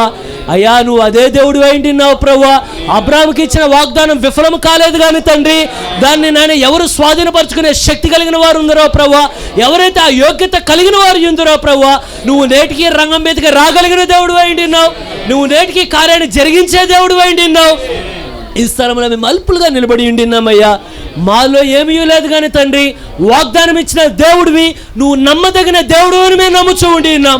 వాగ్దానం పట్ల మాకు నమ్మిక కలిగి మేము అడుగుచూ ఉండి ఉన్నాం అయ్యా. ఈరోజు నీ బిడ్డలు ఈ స్థలంలో నిలబడి ఉండిగా వారిని నుండి ఏమి అడుగుచూ ఉండి ఉన్నారో ప్రభువా, వారు ఏ విధమైన శోధనలో వారు ఉన్నారో ప్రభువా, ఏ విధమైన తండ్రి అయ్యా శత్రు యొక్క గవిని తండ్రి వారి కళ్ళ ముందు వారు కనబడుచూ ఉండి ఉన్నదో ప్రభువా, ఏది అడ్డుగా నిలబడి ఉండి ఉన్నదో ప్రభువా, దాని ముందు మేము తల వంచకుండానట్లుగా ప్రభువా, దాన్ని చూసి వెనక్కి మేము పారిపోకుండానట్లుగా ప్రభువా, దాన్ని చూసి మేము భయపడిపోకుండానట్లుగా, ఓ అబ్రాహాముతో ఉన్న దేవుడే ఈ రాత్రి నాతోనూ ఉండి ఉన్నాడని ప్రభువా, మేమును దాన్ని స్వాధీనపరుచుకునే శక్తిని దేవుడు మాకు ఇచ్చాడు అని ప్రభువా ప్రతి బిడ్డ నమ్మునట్లు దయ చూపించండి. వ్యాధితో ఈ స్థలం నుండి వెళ్ళకుండానట్లుగా, అయా స్వస్థతో తిరిగి వెళ్ళగలిగినట్లుగా ప్రభు, బాధతో వెళ్ళకుండానట్లుగా తండ్రి, సంతోషంతో తిరిగి వెళ్ళడానికి ప్రభువా, ఓ అబ్రాముతో ఉన్న దేవుడివే తండ్రి, ఇస్సాకుతో ఉన్న దేవుడివే ప్రభువా, యాకోబుతో ఉన్న దేవుడివే నాయన, యోబుతో ఉన్న దేవుడివే నాయన, దానియేలుతో ఉన్న దేవుడివే నాయన, దావీదుతో ఉన్న దేవుడివే తండ్రి. ఈ సమయమందు మాతోనే ఉండి ఉన్నావయ్యా, కానీ మాకు విశ్వాసమును దయచేయమని అడుగుచూ ఉండి ఉన్నాం. విశ్వాసం లేకుండా దేవునికి ఇష్టడై ఉండుట అసాధ్యమని నీ వాక్యం చెప్పుచున్నది. మా విశ్వాసం కదలకుండానట్లుగా ప్రభువా, బిడ్డను ఇవ్వకమునుపు అబ్రాహాము విశ్వాసం ఎలా ఉన్నదో బిడ్డను అర్పించే సమయంలో కూడా అబ్రాహాము విశ్వాసం అంతగానే నిలబడి ఉండినదయ్యా. మాకు అటువంటి విశ్వాసాన్ని దయచేయమని అడుగుచున్నాం. ఎవరెవరు ఎక్కడ నిలబడబోచున్నారా ప్రభువా, ఎవరెవరిని ఎక్కడ పరీక్షించబోచున్నావా ప్రభువా, ఎవరెవరిని ఎక్కడ నువ్వు తండ్రి చెక్కబోచు ఉండి ఉన్నావో, ఓ నిజమైన బంగారం నిలబడినట్లుగానే ప్రభువా మేము నువ్వు నిలబడినట్లు దయ చూపండి అయ్యా. శోధనలో మేము వెనక్కి పారిపోయేవారుగా కాకుండానట్లుగా, శత్రువు ఎంత నిలబడినా ప్రభువా, వాడు ఎంత కేకలు వేసినా తండ్రి, దావీదు నిలబడ్డట్టు మేమును నిలబడ్డానికి ప్రభువా దయచేసి మీ దయ చూపమని మేము అడుగుచూ ఉండి ఉన్నాం. ఎవరైనా మా మధ్యలో బలహీనులుగాను తండ్రి, ఆత్మీయ జీవితంలో జయించలేని కార్యములు ఏమైనా ఉండి బలహీనతలనే మోసుకొని పోవారుగా ఉండి ఉన్నారేమో ప్రభువా, అయా మేము కేవలం ఇసుక రేణువుల వలే కాదు కానీ తండ్రి, ఒకానొక రోజున పునరుద్ధానం జరగబోచున్నదని ప్రభువా, ఈ దేహాలు మారిపోబోచున్నవని ప్రభువా, మహిమ దేహాలుగా ఉన్నాయన్నా మా దేహాలు మారిపోబోచున్నవని తండ్రి, నీ వాక్యం ఏదైతే మేము విని ఉండి ఉన్నామో ఆ కార్యమాలు జరగవాలంటే తండ్రి దయచేసి మేము నక్షత్రములు అని ప్రభువా మేము గుర్తించే శక్తిని మాకు దయచేయండి తండ్రి. మరి విన్న వాక్యం ప్రతి ఒక్క హృదయాల్లో ముద్రించమని అడుగుచున్నాం. జీవితంలో ఎన్ని పోరాటాలు ఎదురైనా మేము ఏ ఒక్కరి మీద మా యొక్క విశ్వాసాన్ని నిలబెట్టలేము కానీ ప్రభువా, మా చుట్టూ ఉండేవన్నీ పడిపోయే తండ్రి నక్షత్రాలు అనేకం ఉండి ఉన్నవయ్యా. మేము నిలబడిన నేల తండ్రి, దాని కింద ఉన్న ఇసుక కూడా చెల్లాచెదురుగా అయ్యా వెళ్ళిపోవచ్చునేమో కానీ ఉత్తరాన ఒక నక్షత్రం నిలబడి ఉన్నదయ్యా. అది ఎన్నడూ తప్పిపోదు ప్రభువా, అది ఎన్నడూ మార్గాన్ని తాటదు ప్రభువా, అది స్థిరముగా నిలిచే ప్రవచన వాక్కుని మేము నమ్ముచూ ఉండినాం. అది నీవే అని మేము నమ్ముచూ ఉండినాం గనుక ఏమి జరిగినా ప్రభువా మా కన్నుల తండ్రి మీ మీదనే మేము గురి ఉంచగలిగినట్లుగా, ఓ ప్రభువా ఆ ఎత్తబడిన ఇతర సర్పమును చూసినప్పుడు స్వస్థత కలిగి ఉన్నదని మేము నమ్ముచూ ఉండి ఉన్నాం. వెనుకబడిన వారు తిరిగి నిలబెట్టడానికి ప్రభువా అది ఒక సూచనగా ఆ స్థలంలో ఉండి ఉన్నది. ఈ రోజు నా యొక్క ఉత్తర నక్షత్రమునే ప్రభువా మేము తేరి చూడడానికి దయ చూపించండి. ఆ ఉదయ నక్షత్రాలుగా మేమును జీవించడానికి దయ చూపండి అయ్యా. మేము లోకంలో వారి వలె ఉండకుండానట్లుగా మా జీవితం వ్యత్యాసంగా ఉండడానికి ప్రభువా రానయ్యున్న ఒక కార్యాన్ని ప్రభువా మా జీవితం గుండా ఈ లోకంలో ఉన్న ప్రజలకు మేము చూపడానికి దయచేసి మా జీవితాలను మార్పును దయచేయమని మేము అడుగుచూ ఉండి ఉన్నాం. నీ పాదముల దగ్గర ఇప్పుడు వరకు ఎంతమంది అయితే నీ బిడ్డలు ఓర్పుతో ఈ వాక్యం విండి ఉన్నారో ఆ వాక్యం వారి హృదయాలను ముద్రించమని మేము అడుగుచూ ఉండి ఉన్నాం.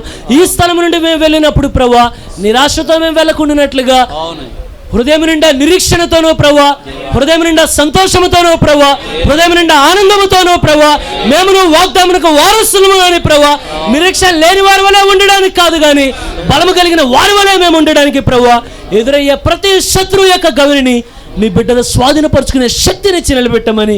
మరి ప్రతి గవిని అనేక మంది స్వాధీనపరుచుకుని ఉన్నారు కానీ మరణం అనే గవిని ముందు అనేక మంది ఓడిపోయి ఉంటున్నారు ప్రభువా. కానీ నువ్వు ఎప్పుడైతే శరీరధారిగా వచ్చి ఉంటున్నావో ఆ గవిని నువ్వు విడిచిపెట్టలేదు కానీ ప్రభువా, ఆ గవిని చూసి వెనుక తిరగలేదు కానీ తండ్రి. ఓ మరణమా నీ విజయం ఎక్కడ? ఓ నువ్వు చెప్పిన దేవుడు నీవే ఉండినావు ప్రభువా, వాడిని చిత్తుగా ఓడించి ఉండినావు కనుక మా ఎదురు నిలబడగలిగిన శత్రువు ఏదీ లేదు కానీ సమస్తమును నువ్వు జయించి ఉండి ఉన్నావయ్యా. దాన్ని మేము గుర్తించి విశ్వాసంతో మేము ముందుకు వెళ్ళిపోవడానికి మీ దయ చూపి నిలబెట్టండి. తిరిగి వెళ్ళుచుండగా మేము ఒంటరిగా లేము కానీ ప్రభువా అందరం ఈ స్థలంలో చేరి ఉండినప్పుడు ఎటువంటి ఆనందం మాలో ఉండి ఉన్నదో దయచేసి ఈ స్థలం నుండి మేము వెళ్ళినప్పుడు ప్రభువా దయచేసి ఎవరు ఒంటరిగా వెళ్ళట్లేదు కానీ ప్రభువా ఆ ఉదయ నక్షత్రం మా వెంబడి వచ్చునని మేము నమ్ముచూ ఉండినాం. ఆ ఉత్తర నక్షత్రం మమ్మల్ని మర్చిపోదని మేము నమ్ముచూ ఉండినాం. దయచేసి మీ బిడ్డలకు మీరే క్షేమాన్ని దయచేయండి.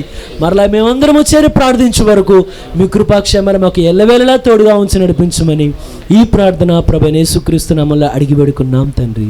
ఆమేన్ ఆమేన్. ప్రభువైన యేసుక్రీస్తు యొక్క పునరుద్ధానం యొక్క శక్తి, పునరుద్ధానం యొక్క ప్రభావము ప్రతి ఒక్కరిలో ప్రకాశింపజేయునుగాక. God bless you. God bless.